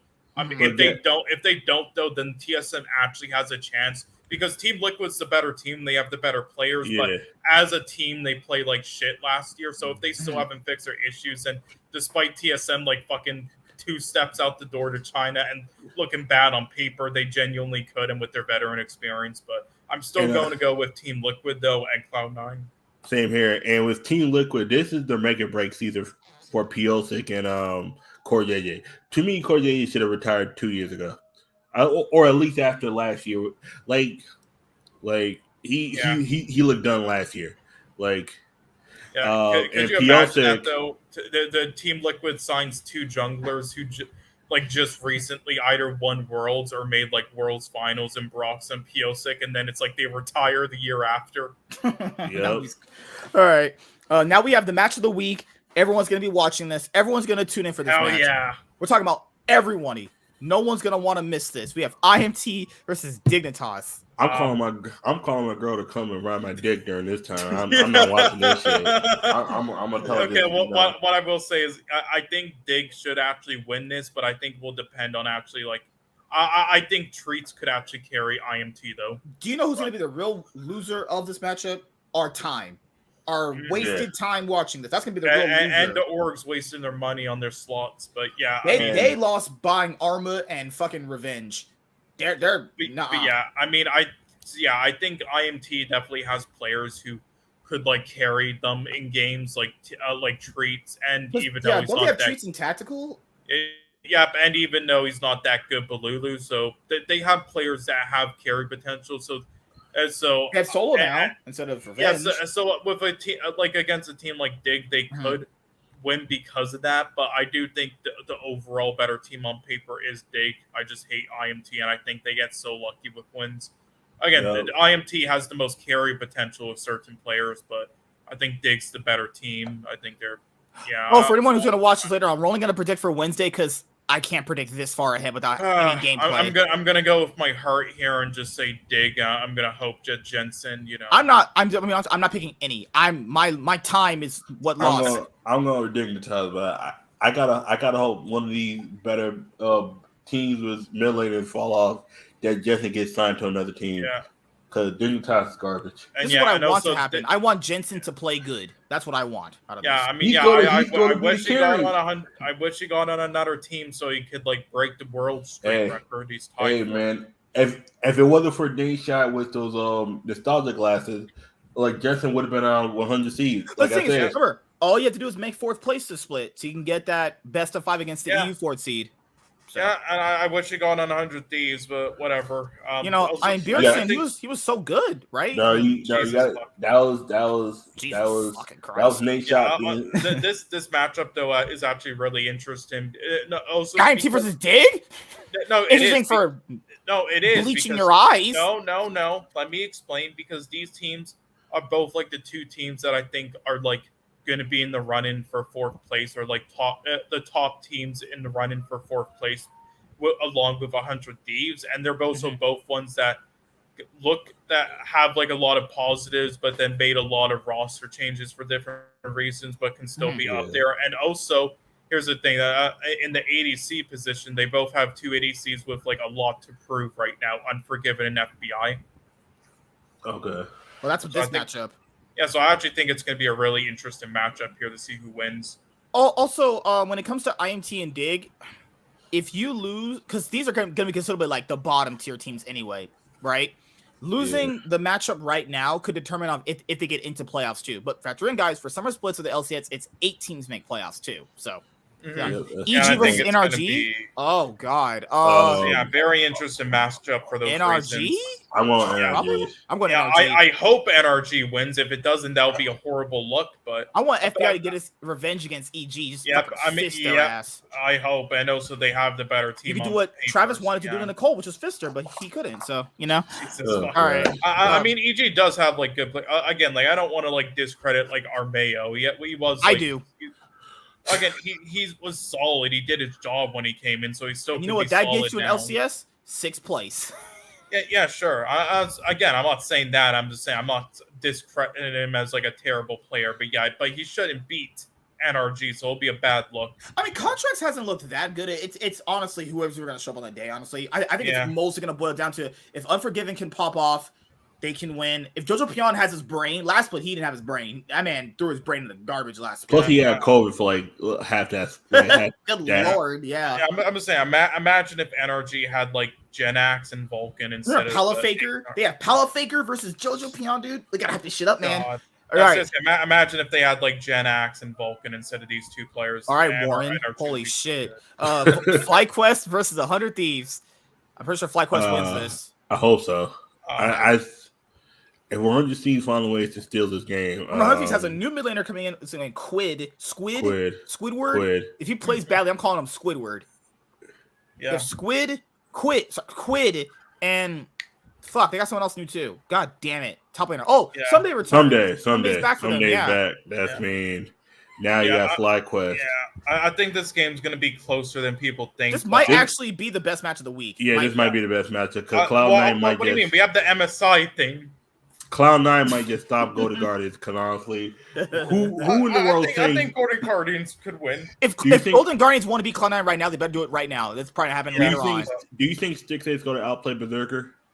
No, but the rest of the team could. No. I'm not saying he will. I'm asking you, do you think he can? And I will give you my answer to that. I'm Michael Jordan. Stop it. Get some help. I mean, that's what on certain picks he could. If literally, what's his name? River would have to perma sit bot lane for that to happen. And who he would have to pick something like Ziggs and then give Stix. Because we know if who he plays Lux, you might be going 0-10. Angor's gotta be like 50 CS on a meta by like 5 minutes. That could happen. Gory's definitely beat him pretty. But also Gory tends to ant a little too much. He's the Dude, carry of the team. What do you want him to do? Yeah, You I have to mean, sit there that's and the do nothing. issue. That's the issue. You're carrying the team, keep fucking dying first. This motherfucker gets caught out. You're like, oh, He doesn't have eyes, man. He can't see if he's in team, dude. that motherfucker get caught out. He get two shots out Honestly, of a fucking lot of very. interesting matchups this week because actually Fly versus 100 Thieves, I think you're forgetting. So Fly has Vikla, all right, and he didn't do that good last year. So it's actually interesting if Quid could be better than him for Korean mids. I really hope. I mean, based off how bad Bjergsen was last play, dude, literally anything Quick could do is better than what I was. Well, no, I mean, do you think it would be better than Vikla? The problem here is the synergy. I think so. Somebody's coming back. Somebody had good synergy with Closer before, but I don't think that's going to be the same thing as last time. Yeah. Then with a brand new mid laner that is going to play his first stage game, kind of the same way Menace had last place. His first stage game.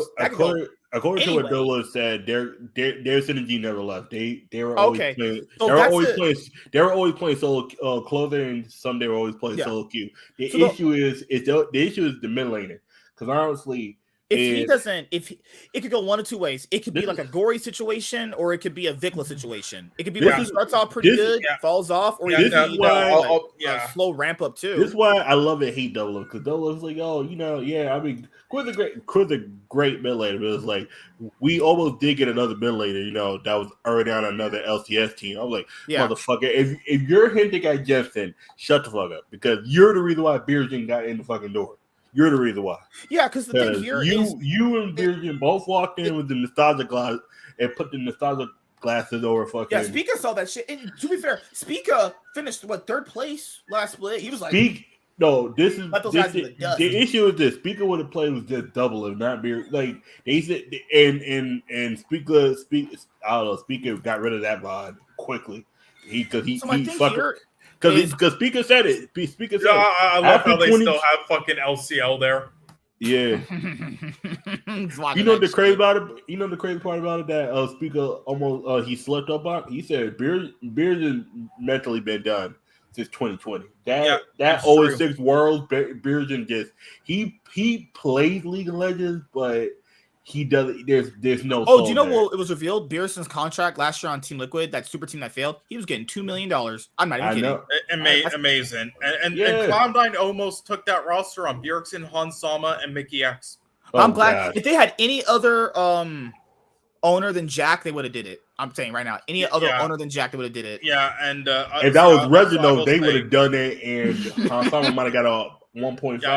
Yeah, when it comes to younger players, so like what a lot of people are like, I think he'll either do a bit poorly but still kind of decent, or I think he'll start out good but not the greatest, but then he'll grow up to the top. I don't see that. I think with a player, and I'm not saying it because of the player, I think it's because of his position. I don't see that. What I see is either he'll out of nowhere, right away pull in a Menace and be one of the top mid laners in LCS, or he'll look like garbage because of his synergy. Yeah.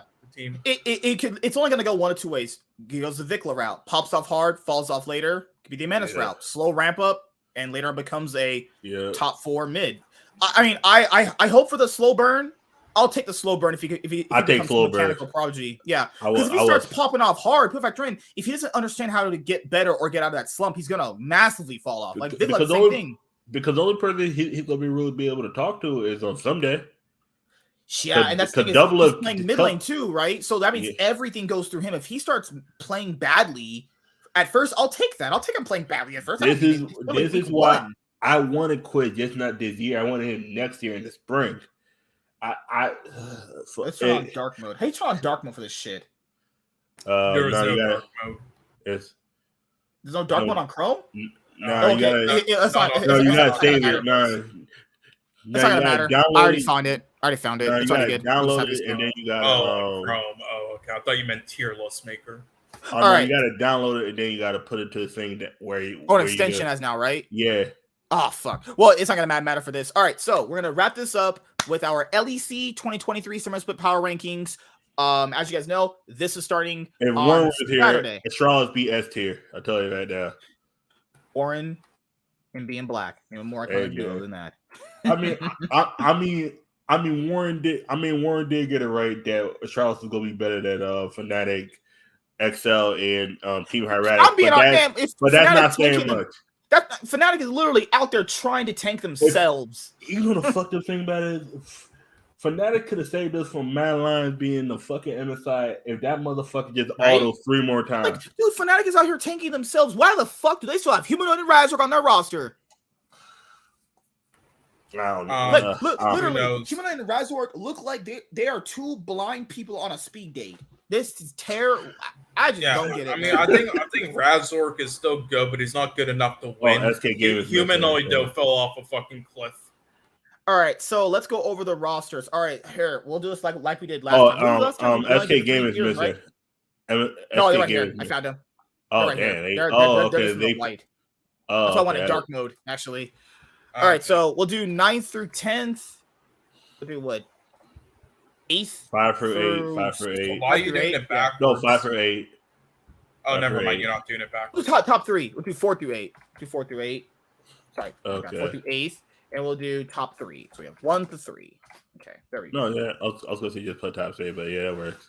All right, so who's going to be the worst team? And remember, people got to it's 3 weeks to BO1s. If you do not finish in 8th, at least top 8, you are out. Mm-hmm. Your whole year is over. I like Aberdagi, but XL. What's their roster time around? Otawamne.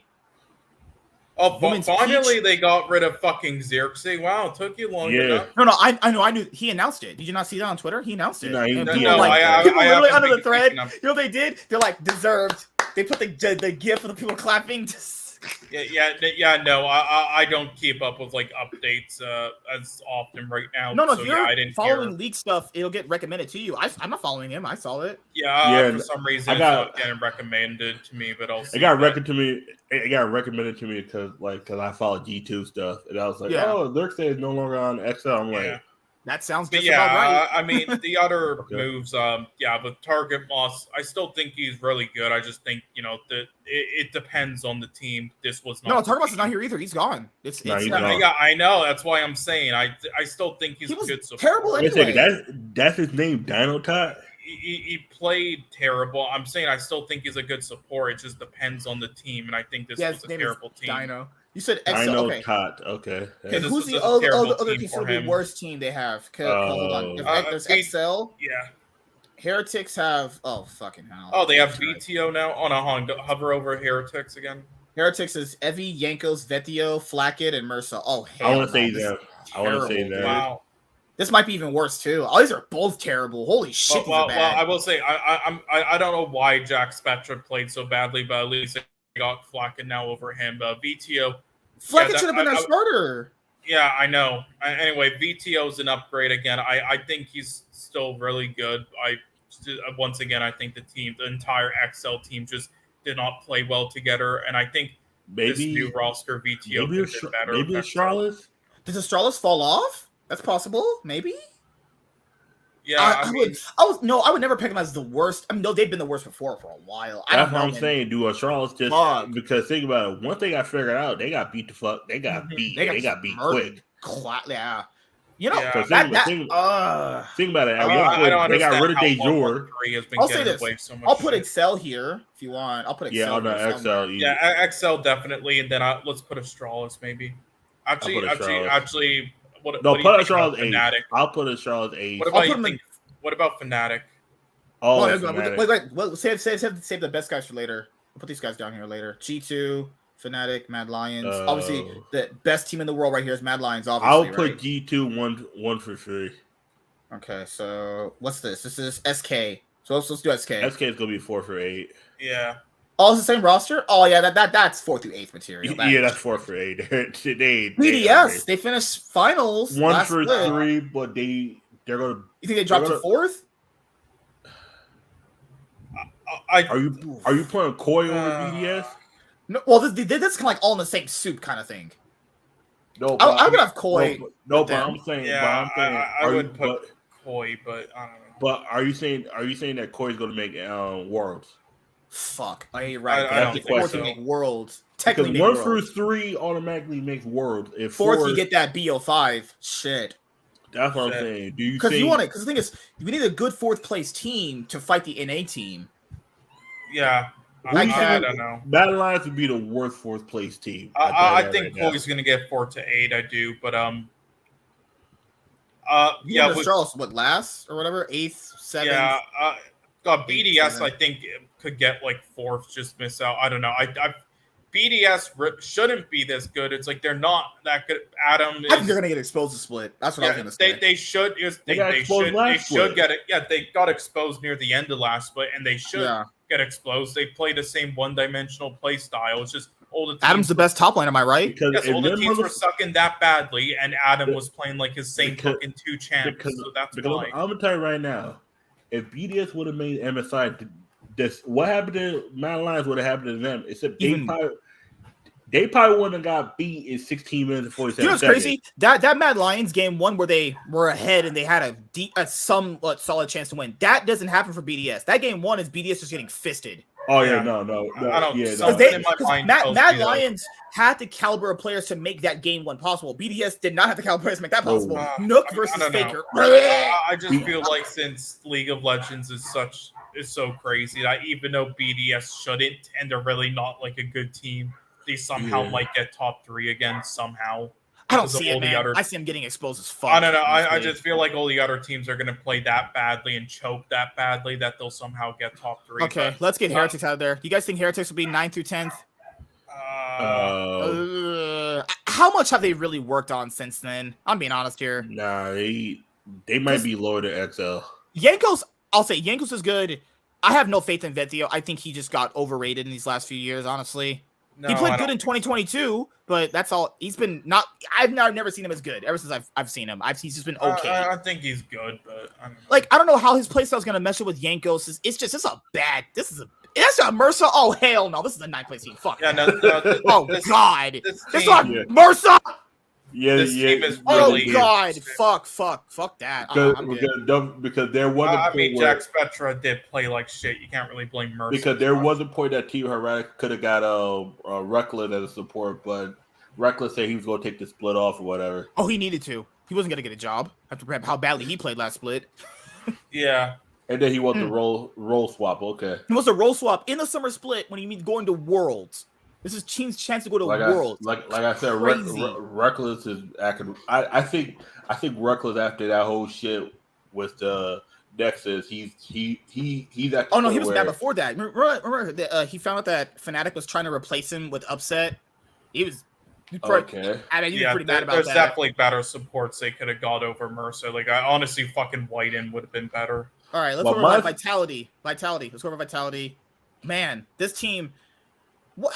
Same new year, same bullshit, but they'll still be 4th through 8th. I think they'll be somewhere. I think they could. Category. I mean, you're saying top 3 in regular season makes Worlds or playoffs. Pretty much. Well, I think they'll get top 3 in regular season. So I think they'll get top 3 regular season, but they're going to choke in the playoff. I think is that enough though to make Worlds, or do you have to get top 3 in playoffs? 4th place. Top 3 gets you in. You'll be in. Okay, well, I have to also remember something, though. Like, they did get top 3 in playoffs last split. Yeah, they've actually gotten top 3 in both seasons. Yeah, I just think there's... again, they're the org... I don't know, like, what the coaching staff is doing to these players, but they're making them, like, fucking choke artists, like, other orgs. But that being said, I just feel like there's too much talent on this team. Like, really, they have Upset, fucking Photon, even though Bo is, like, in and out, he still has moments of fucking greatness, and then Kaiser, and then, Perch when he's not playing like a nut job is a if they don't make Worlds with Bo, all this Bo experiment has went so bad for the most part. It's like, Bo is amazing at points. It's just like, I can't tell if it's like a team I don't think Perch is the style of mid laner. It's the style of mid laner that Perch is. That can't complement Bo. Yeah, like, do you think it's synergy? You know because there are moments where Perch he's amazing. Wanted a thing where he was going to do his own thing while he had a good skill mechanical jungler to do his own thing. It's like, no. Asian junglers, how good they look does depend on the mid laner too, even more so. So if Perks is having bad synergy with Bo, it's just gonna look bad. Yeah, like you have to remember one thing. When Bo was like playing like the best jungler in the entire LPO and like went undefeated in his first 12 games, but then got banned for got like blacklisted for that gambling thing after like 20 games where he went undefeated and looked like the best jungler ever. Like you have to remember his mid laner was doing B, and that guy plays around the map all the time for his players and his jungler. Perks doesn't play around Bo. Perks doesn't play around Photon. Yeah. Perks has just been. I love Perks, but this has been his worst year by far. He's pretty much again, ran it. Bo is still great. It's just a bad synergy. It's just a bad team for him. If Bo was on any other team, that potentially plays way better. Because when he like goes up in the top lane for Photon, they play really well. But they have that Wangdong Ching Chong kind of vibe, like, oh yeah, blah blah bro, oh yeah, they're different. It's China and fucking Korea. You China and Korea, right? No. All right, so let's go for Fnatic. I think they finished like okay. Who the fuck is this Noah guy? Who's we on have Fnatic? Noah. I swear to God, I watch a lot of like Korean like challenger leagues, and I have no fucking clue who like Noah I think that's like KT's backup team. I'm pretty sure. I watched the teams, and I still have no clue who Noah and Peach are. They have the same roster, except for their bot lane is Noah and Trimby. So yeah. Trimby's not had a good year at all, really. Yeah, okay, I will say Trimby though, a good pickup though, still smart pickup. But I mean, Advian wasn't doing bad at all. He did well, so he got fucked over again. Really, Advian? Yeah, they replaced. He played well. He was playing with shitty. No, Advian's on Koi now with comp. So. Oh, okay. Thank God. So they made that swap. Okay, he didn't get fucked over. Okay. I mean, they should have picked up Rux for Fnatic. They should have just brought back Rux. Oh hell no, fuck that. Hey, I mean, I'm just saying, never give up on your dreams. You played that bad, and you're like 27. I'll have Fnatic somewhere. If we're going 4th through 8th, Fnatic is like 6th, 7th, probably. Yeah, I think they'll get in. I guess. Someone said they'll be top 4. Crack. Honestly. Yeah, listen, Oscar in is gonna like get pentakills everywhere. All right. What was he playing in fucking Australia? The fuck? All right, so let's go to Mad Lions. Mad Lions, they won the spring split. They finished 2nd in winter. Are they getting top 3? They got 8th last regular season. This is tough. I honestly don't know. This is why I feel like even though BDS is actually kind of like a bad team and they really shouldn't, I feel like all the other teams will choke and they'll somehow get top 3 because I honestly don't see like Koi, Mad, or Fnatic getting top 3. Well, like do you guys want these rankings to reflect not just the regular season, but like as we see it pan out toward the end of the playoffs, right? Yeah, well, it's kind of a mixture. Because if I see panning at the end of the playoffs, I'm not a Vitality. you got your mind. I'll never lose Vitality in the playoffs. They'll get top 3 though. So yeah, I mean it's mainly regular season, but we can do a bit of both. But yeah, if we're saying regular season, I would say G2 is 1 through 3. Obviously, yeah, they've never been anything G2 lower than that. Front there, and then I guess we'll say Vitality gets. Oh, dude, Perks is gonna be better than like all G2's team. Yeah, like honestly, I feel like I would just like put Mad in 4 to 8. What do you think? Where do you put Mad? I think they make Worlds, but it's gonna be tough. People forget last regular season they finished 8th. They were literally so close to not even making it. It was so how much was it like other teams like throwing or not trying? There was never in danger of not making it. Team Heretics is just garbage. Yeah. I mean, there was a moment where like if Ruby had a brain, they'd win, but no, Mad Lions were not gonna lose that game. Yeah, and there was a chance they might have not even made playoffs. So yeah, again, like how much of them winning last split is other teams throwing and not I know it's other teams sucking. Oh, it's Fnatic. Yeah, so it's like do you think it will actually happen again? Caps is having like his worst year considerably, you know. Plus, didn't I say G2 was already on auto cruise because they already were in MSI? They didn't give a fuck. Fnatic forgot to auto. BDS was never as good as we thought they were. It's not really like going to be top 3. I don't know. I it's like so. Again, it's like their top laner and bot lane is so. Do I think they're going to Worlds? Yeah, I think they're going to Worlds. Maybe as the 4th seed for that best of 5. But if we're talking regular season, I'll probably have them like somewhere near back here. Honestly. Yeah, I mean, again, they still have Elyoya is still like really good. I would actually have maybe Koi top 3. We're talking regular season. I don't know. Maybe if they play Battle Split too. That would be insane. I don't got faith in Malrong is the thing here is the LEC was so bad last split. All this is just a fucking toss up. You know what I mean? know. It's like honestly, I would just leave it like this. I wouldn't even like predict the last top 3 team. I would just leave it like this. I would just leave it like I would probably put Mad Lions ahead of Fnatic because Fnatic always going to find a way to fuck it up. It's pretty much going to be these two as a neck and neck to get around 4th to 5th. Because BDS is going to be the team that's going to shine in the regular season. If they make Worlds, they're getting exposed badly. Yeah. Like, that's the thing. Like, even though they shouldn't, I feel like they're one of those teams who will just fluke out in regular season and make top 3. But I don't know. Again, Mad Lions, I mean, we're all thinking about, like, their MSI performance in their top 8 placement in regular season. But again, their team still. I mean, Carsey still looked great. Their El Yoya is still really good. Their top laner is still really good. No, but dude, even by just what we saw from EU standards last split, they won. But I mean, many games it was literally because teams were ego drafting. They kept giving over picks they knew they shouldn't have been giving over. You know? Yeah. I mean, yeah, when fucking Astralis makes it that far, then Jesus. I can't believe teams are actually making 1-1-3 look like a real jungler. He isn't. He's bad. He's actually terrible. Yes, he does like nothing besides like just the same game pattern every game. I don't know how he gets away with that. Yes, I don't understand. He's literally like a KDH. The casters were like, "Oh, but he looks so much better on Astralis." Fucking hell. No, he doesn't know like anything about map awareness or anything. He's literally just like, oh, he's young, let's put him in. They're like, he's young and he has untapped potential, you fucking R. Kelly pieces of shit. Fucking weirdos. Jesus. All right. God. All right, so that's it for our power rankings. If we're going by regular season, if I'm just picking up random teams right now for a regular season. I think BDS wins regular season, but then maybe, yeah, it's possible. Anything's happening. The LEC right now, given what we just saw last split, anything's possible with last split. Yeah, let's put BDS third. Again, I'm gonna puke if this happens, and I hope it doesn't, but I feel like it will. Or maybe Fnatic just gets top 3. You know? No. I tell you right. Oh no. Put Fnatic like third, and then put Mad Lions. No, put Fnatic third. I would say. Third? Third? No, sorry, not. I meant on their tier. No, put them right there. Leave them. Yeah. Leave them behind ahead. SK Gaming. SK Gaming. No, I would actually put them ahead of SK Gaming, but then on Move Mad ahead of Fnatic, but not Koi. That's where I would leave it. Okay. Okay. Yeah, that's fine. Yeah, gotcha. That's fine. I mean, do you disagree or? This given how crazy it is, yeah. This seems about accurate. Vitality should make worlds by default, but then again, Vitality could just fall the fuck out. Like it is, but Vitality is like that deck that could get you day 2, and then they're nowhere to be seen in the top card. You're like, where the fuck they at? Where they at though? Oh, they lost that quickly. Yeah, that's Vitality.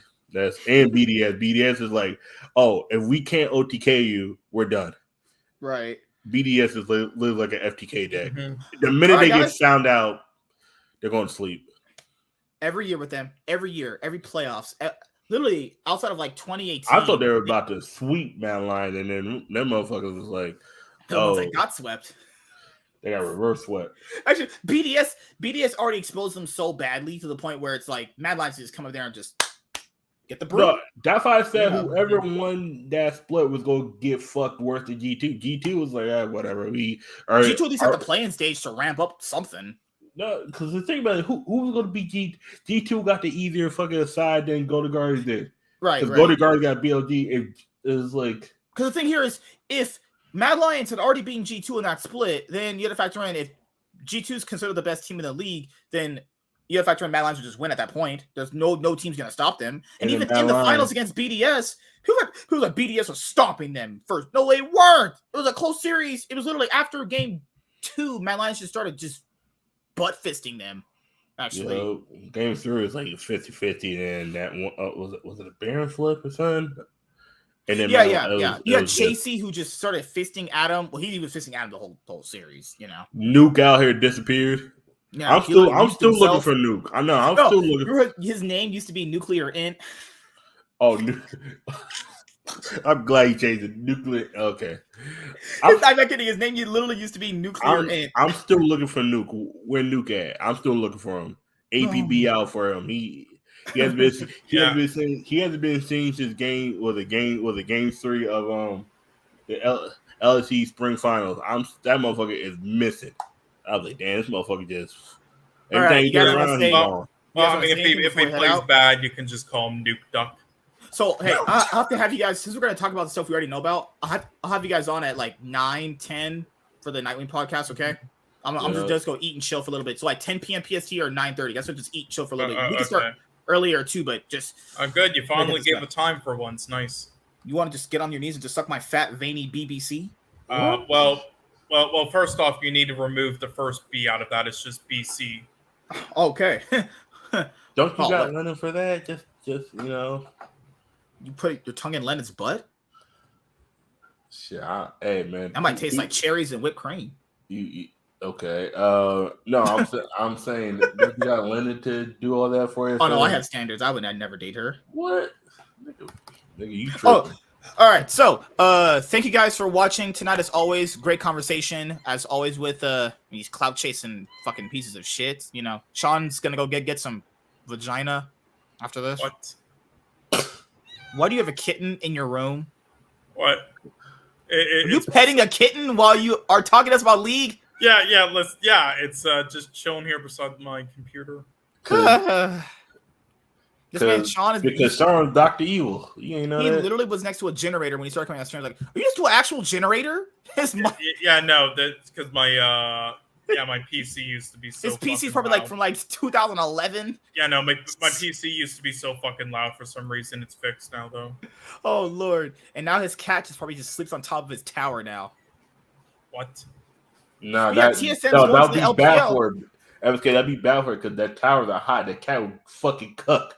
Oh good Lord! Cooked pussy? Hell yeah! Oh God! All right, so that you have even sound TSM like joining the the way it should LPL. I mean, a lot of people didn't even notice that. Reginald literally announced TSM was for sale. Right? It's been helping us transition into a tier 1 league. If you don't understand lingo, he literally said they're for sale. Like, hey, come buy us, please. But I thought Reginald said the sponsorship money wasn't going to affect them. Yeah, I hope literally no one buys them. God, please, fuck, kill me. I hate people so much. All right, so we'll see you guys on. We'll be live Wednesday after the LCS. We'll go live after the first game. Don't worry, guys. It'll be like 8 spot p.m. will PST, be right? Don't worry, TSM's spot will be purchased by Maryville University. Wednesday, I think we'll have a show. No, we can't. Or St. Thomas University.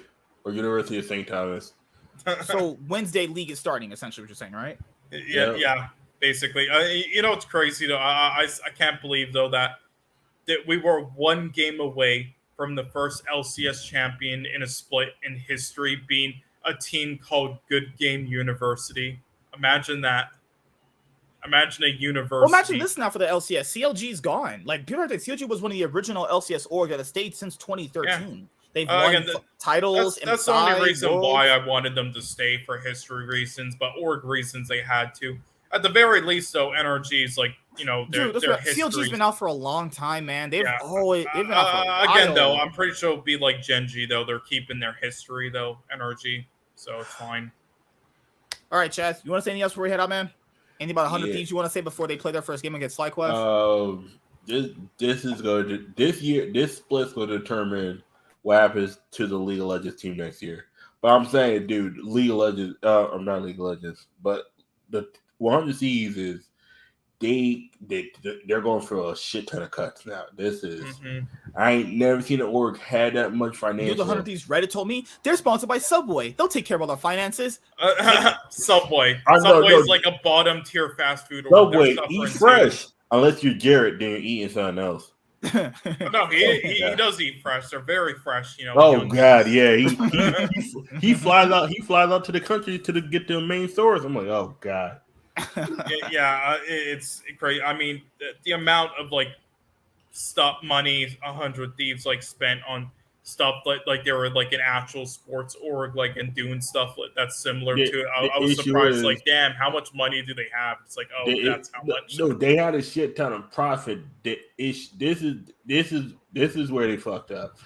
They renovated that new that new facility, but now they barely use it. They don't even use it on most of the shit. Oh, well, plus, why would they get a new facility? No, not a new facility. They renovated it. Plus, they had that second content house, and then they were just hiring motherfuckers left and right. They was pumping out because they had to pump out enough content, and the content was going until late 2022, and then the views were going from 1 million views. Oh yeah, it was crazy what they did. They literally like hired their friends or like people who were popular on Twitter to then like be to make content and like streams who Nicolo. then did literally nothing. Nicolo, Kade, they at one point got Peter Perk, Tina Kim. It's like, oh, Valkyrie, like Valkyrie, just get all your friends and let's, who are not signed to other orgs. Yeah, and did that. They got like that Frost guy who then literally did like nothing. He was just on Twitter all day. It was hilarious. And eating McDonald's. That's one of Nate Shot's few L's. That they eat you hired a motherfucker, you knew what to go do. And then during that Frost drama, Nate Shot, I mean, he kind of gave the game away too. He was like, yeah, we kind of make all of our money through sponsorships, so I'm doing kind of content. Yeah, I will say that was scummy what he did though, like really like pocket in like 89% of the sponsorship stuff they do. Like that's scummy. That's common in esports. Yeah, because I realized also they're making money through the they were making a shit ton of money from merch because they had so many merch deals. Oh yeah. Yo, they were released merch and then it sells out in like 5 minutes. Yeah, plus some of the content creators, they I forgot what it was. They had contracts where they only got paid if they did videos. That's me. They were like, because you gotta realize a lot of these content creators were hired on contract deals, not like employee deals. That's me. Yeah. Most people that work in esports are a glorified contractor. Yeah, that's why. If you just see a person, they're not getting paid. They're getting paid because realize most of the guys are on Twitch. That's how they're getting paid. They are contracted. So Nate Shot is hoping, hey, Twitch Prime subs and donations get you through. Yeah. But what if you only? Well, what if you're not even partnered? To partner, you have to be 75 concurrent viewers, right? The thing is, he wouldn't sign anybody that was a partner. That's because he signed that one girl. We're on TikTok. That one cute girl. Nicolo, she popped up for one video and then because she already had sponsors through TikTok, and then she was actually partnered on Twitch right after she got on 100 Seasons. The reason why she got partnered on Twitch, and then she started to make a shit ton of money. That because Nicolo it was that first year. That first year is where she made all the money. After that, it was like that was hilarious. Let's hire just a non-fucking streamer or content creator just because she made one garbage video that went viral and because she looks cute. But this is why I think their standards for Brooke and Valkyrie were so much different when Nate Shot hired them. No. Valkyrie is a co-owner. That's why. But you see, like the standards for them hiring Brooke and Valkyrie were so much different. Like they looked through all their content, they see they were consistent. With that girl Nico, they're like, oh, one pop up TikTok, you're hired. That's what happens when you hire enough people. Now you're hiring. Standards for her, but it's like the way you look at hiring someone just gets lower. Yeah, no, that happens after a while. When you hire, once you get established, you start just hiring anybody, and then you give them 360 contract deals. It's like, all right, cool. You only get paid from us when you do content with us. That's me. If you're doing content your own thing, you can say you're with 100 C's. I'll be on this video coming up. Like they got paid per video. They didn't get paid weekly. A lot of these people, according to Reddit plus what a lot of these things, a lot of these people, you, man. These org owners kind of want to keep the sponsorship money and pay the employees like minimum wage, essentially, kind of. But think about it, because 20-30K a year. Because think about it, these motherfuckers are already making Twitch money. We don't like. Yeah, that's what people forget.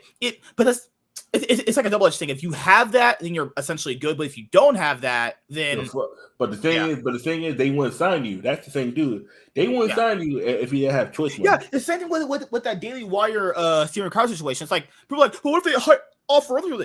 Guys, they don't look at people that are like the only person. Let's just say this for example. Someone like Steven Crowder is in a different stratosphere than the average YouTuber. So they're not Daily Wire and Ben Shapiro are not looking at average YouTubers. Let's be honest here. Yeah, that they have that's a criteria you have. Because that's the thing. Like, because like JHB, but JHB didn't have. JHB wasn't getting paid. He was an intern for the longest time. Right. Yeah. He only Mo is someone that you can use that for. He is partner. He gets money through his gambling stuff. Most set. Plus he was playing League of Legends, and then he had like a contract with Riot for a bit. It was like they just left him over there, just tell him, all right, cool, just don't be a degenerate. You stay the fuck over there. And that was the other thing with some of these other people. Because at one point, like 100 Thieves was small. They had their league team, but they never blended the league team. The only time they did was 2021. That, like I said, and that's the thing too. It was a gift and a curse. It was a gift that they won. It was great that they won 2021 summer split. It was bad that they won 2021 summer split, because after that, they already achieved everything they wanted to do, but a little earlier than expected. But they already have Pure Rin. He should be happy to have that Valorant spot, because he's just getting free money just being in there. Now, I don't know if that really covers all the costs of running a roster, but that's just some money you have right there. Valorant actually is a lot cheaper, because he don't eat. The thing is, because Valorant's so new, he could pay them cheaper than he pays. The industry for that is so undiscovered. Like, what's the average pay rate for a Valorant? Like, and real quick, this to talk about this guy's toast with his team. Yeah, we gotta head out. Yeah,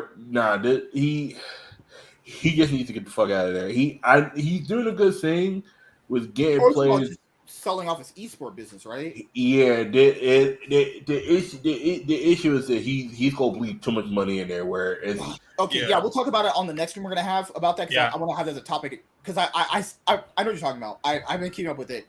I'll say this in the show off. He started trolling with the thing of like, how do esports teams make money? Well, no one really told him. Even with what people laid out, you don't really make money like that in this industry. You make money, but you don't make but you don't make profit. That's the difference. Money and profit. Like I could make $1 million. That's why fans are so fucking stupid, dude. Fans kept telling him, "This is how you make money." Well, you need to kind of break down what you mean by making money. Making money and making profit, because like I could make $1 million, but if my budget only gives me $10,000, EBT estimated before taxes, shit like that. Yeah, because if I make $1 million, but all my expenses equal to $990,000, I only make $10,000. A lot of people say, $10,000 is still a lot. It's not a lot to put back into a company where your expenses is $500,000. Like, at some point you start. I was like, this ain't gonna work. Because it's like, because you gotta win, and then you get angry, and then might shoot up a Madden tournament. Okay, we're not white. Oh God! You know the crazy part about it? Me and my friend were supposed to fly down that weekend, and he just did not feel like going. He was like, "Dude, because the one he said, you know what, man, I'm gonna just go to the one in New York a few weeks later," and they canceled that one. He was like, because me and him were supposed to fly to that Orlando one. Orlando, right? Yeah, it was Orlando. Mm-hmm. I think it was Orlando. Me, him, like two others were supposed to, because there was a Madden, there was a Smash tournament. I would have played in a Pokemon like thing, because at that point I wasn't playing Pokemon, but I was playing the video game version. I wasn't playing the card game. I didn't get back in the card game in 2020. He said, "No, I'm good, man. I just don't feel like it this weekend, man. I'm gonna just practice and wait for New York." And then he hears about the shooting. He said, "I know how there was a weird feeling about Orlando." Because he was still thinking about that shooting that happened at that nightclub 2 years prior. Oh man, he kind of saved our lives. I like to this day I kind of joke like, "Dude, you saved our lives, man," because that could have been us. I was like, man, that motherfucker. But to finish off and do the Sky's toasting before we cover it on the next show. Profile picture, Chaz. Pure Factor in. Oh God, no!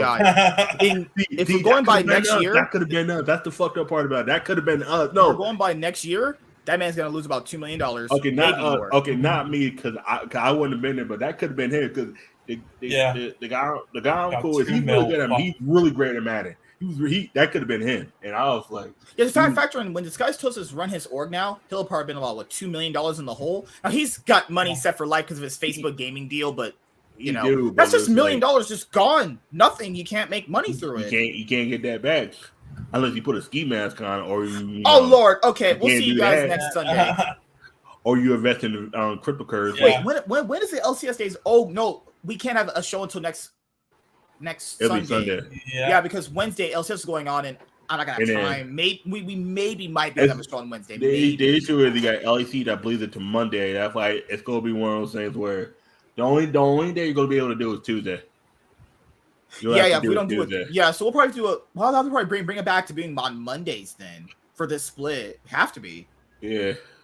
It have to be either. Yeah, so LCS would have to be on between Holy Mondays shit, or Tuesdays. I just read the. Oh shit! Yeah. All right, so Sean, This is a what small the fuck part you of go the by nowadays? picture. What do you want to do on Monday? You want to do the LCS stuff on Mondays now?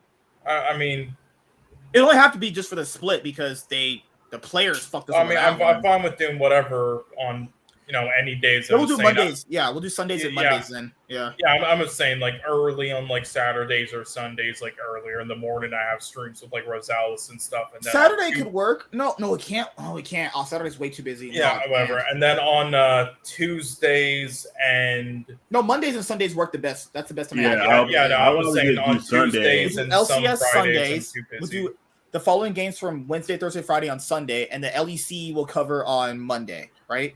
Yeah. Okay. Yeah, you guys, you too. Yeah, because fuck you piece of shit, Cloud9 fuck, trying to fight, trying to go outside and throw hands. First of all, I make more money than you. That's me. I'm gonna take the money and shove it in your ass. I'm gonna come to California and fuck all three of y'all women. No, you can't just take women and that's how you get thrown in jail like R. Kelly.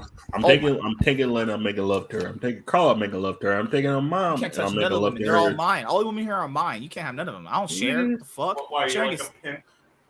Yeah, I thought Sharon was Karen when I had no women, but now that I have all of them, they're all mine. Sharon's Karen. Okay, yeah, man, you all fuck around and find out. And I'm just saying, if Aria wanted to share me her fresh tasting booty hole, yeah, that's fine too. Anyway, well, Chaz, since if 100, I mean, nonetheless, if 100 Thieves, like whatever happens to them, I mean, what other teams in the other regions outside of LCS are you like cheering for the most? Like, what's your favorite in each region? Okay, LPL. I'm starting on a BLG train, man. Them motherfuckers look scary. I will go JDG, but like JDG is like too easy. RNG. You go for EDG for constant drama.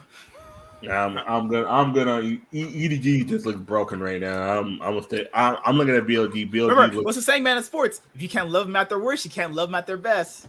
But the thing is, like with the LPL, like I just been looking at teams that are cool. They play good. This plays all right. Like even with BLG last year, they looked decent. They just weren't, there was a piece missing. The results they wanted last year are the results that they got this year with their super team last year. That's crazy, man. Yeah, it's like sometimes it's fucking super team. You just see a team's consistency. LCK, of course, is T1, but I'm starting getting on that. Dan Juan was freaking Deft. Like Deft is like now Deft got that world. He's looking at it like, nah, fuck it. I want another one. He's looking good. Yeah. I hope they do well. I hope. No, even last split when they were failing, he looked good. Honestly, he looked. They weren't failing the whole year. This is the issue. KT Rosa came out of fucking nowhere. No, I'm saying Showmaker's brain collapsed. He pulled it together, but the teams probably look at him like Showmaker needs to go. Showmaker needs to go to the world of Oz and ask them what there is for a fucking brain. That mother, like, he looks fine now, but need it's better like support. Kellen is dog shit. I don't know why they kept him. Kellen's terrible. Yeah. Out of Duck Dom, they're like, you know what? We have Duck Dom and Kellen. They kind of screwed over our whole 2022. Let's keep one of them. Yeah, Jesus fuck.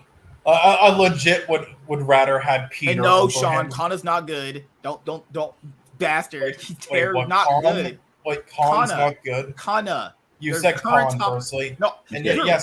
I said Kana. Kana's good. You're dumb. He's mechanically good. No, dumb he's everywhere a good else. top laner. Oh Lord, Canyon saw Showmaker's brain fell off, and he was like, fuck it. They're all good besides Kellen or whatever. They have 3 good players. No, they have 4 good players and a shit support. They have 3 good players and 1 standout one. No, they have 4 good players and 1 shit one, and I would legit take Peter over him. Oh, people forget when GenG and T1 face, you have Bangi versus fucking Score. God, they're coaches now. They used to be players playing up against each other all the time as junglers. Now they're both coaching the best orgs in the LCK. It's crazy how that was. Am I right? CV Max is a coach for. He's a coach for Quandom Freaks. If it comes out he's beating players again, I'm not gonna laugh. I'll try not to. I mean, how Quandom Freaks is playing, I'm sure he is. Oh, I'll say this before you go. Teddy looks pretty good. Teddy looks pretty solid on. Yeah, it's almost like he's still a good ADC. Damn, hey, it's almost like he's an upgrade over Garbage Envy. Wow. I'll say this: Damwon should have probably took Teddy if they really want to pop off. But based off Deft's performance, I was not hot on Deft last Worlds. I really wasn't. I thought he played pretty subpar, if I'm being honest here. I even said this last year too. He ramped up. Like I said, sometimes it's one of those things where it's like with me, like today, it was like I didn't do good the first tournament. That second tournament was like, okay, guys starting to get his confidence, and it's like all motherfuckers need is that one chance. Oh, okay, I caught you slipping. It's that matchup too. Like you're on a losing streak. You have that one match where you win again and you get confidence again. You're like, I can do this. And that's the thing too. Like Def, like even with Def said, it was like he started seeing how they were able to play before he knew how we were going to play, in a sense where it was like, okay, I know what they're going to do before they do it, and then they end up doing it. It's like it's like having the Yu-Gi-Oh brain in Pokemon. It's like, okay, I know how this is going to work out. He's going to play whatever item the prize. And that's the good thing about Pokemon. You're literally just looking at your opponent move because you there's no hand traps. It's literally they go, I go, you go, I go. You can disrupt their hand on your turn, but it's like you don't go like, oh, I'm gonna activate this Ash Blossom. There's none of that, and that's the good thing about Pokemon. It's like, and now with League of Legends, it's like, all right, cool. Oh, that's just like Deft. I'll say this too. KT Roaster. Yeah. I know they started off kind of bad. I still have faith in them. I'll say this right now. I do not have faith in Hanwha. I have no faith in Hanwha Life. Hanwha Life is dog shit outside of Viper. Hanwha Life is going to play. Hanwha Life is going to play every team tough, but they're going to lose. Yeah, I think the top four in the LCK are solidified for this year. You have T1, GenG, Hanwha, KT. No, sorry, T1, Damwon, GenG, and KT. Hanwha Life is like your fifth team. I still think Kanan is all right, but he's not a top tier guy at all. Where's Sean and what have you done with him? What? He's all right. He hasn't been like Canadian Sean. I first met. I was talking about hockey, and he was talking about Wayne Gretzky being the best hockey player of all time and shit. What the fuck are you? Did you just like search for the best hockey player ever while in your free time? And then you said you were a Kings fan. MSK. Do you know anybody else in hockey besides Wayne Gretzky? I know you take a stick and hit it with a puck. What color is the puck? Is it black? Okay. What color is the ice? My asshole. What? All right, so yeah, I know KT had to face the best team, two of considerably their biggest competition in GenG, and they face what? Hanwha Life? They face Hanwha? Yeah, that's probably about. Yeah, if you face a combination of Damwon, Hanwha, GenG, or T1 in your first opening matches, you're gonna look. I'll say it's bad, but you're gonna have a hard time. You're gonna look. One, he's going 0-2. Like it's just how it works. Now, I hopefully we do not have what happened last split where it got so confusing. Like if Damwon beat T1 2-1, then that would bump up GenG. But please have happen again. That was so confusing. Oh Lord, that was so bad. Like if Damwon lost to KT, then GenG could like end up fifth because they lost 0-2 to them in week 1 or 3. Holy shit, that was confusing. But all right, we'll see you guys next Sunday, okay? And we'll have our 2 shows a week starting next Sunday. Yeah, Sunday, I will LCS, say Monday, I think Quantum Freaks could actually make LCK playoffs over Hanwha Life. I am shocked. Shocked. Well, not that shocked. They're doing great. What? See you guys next week.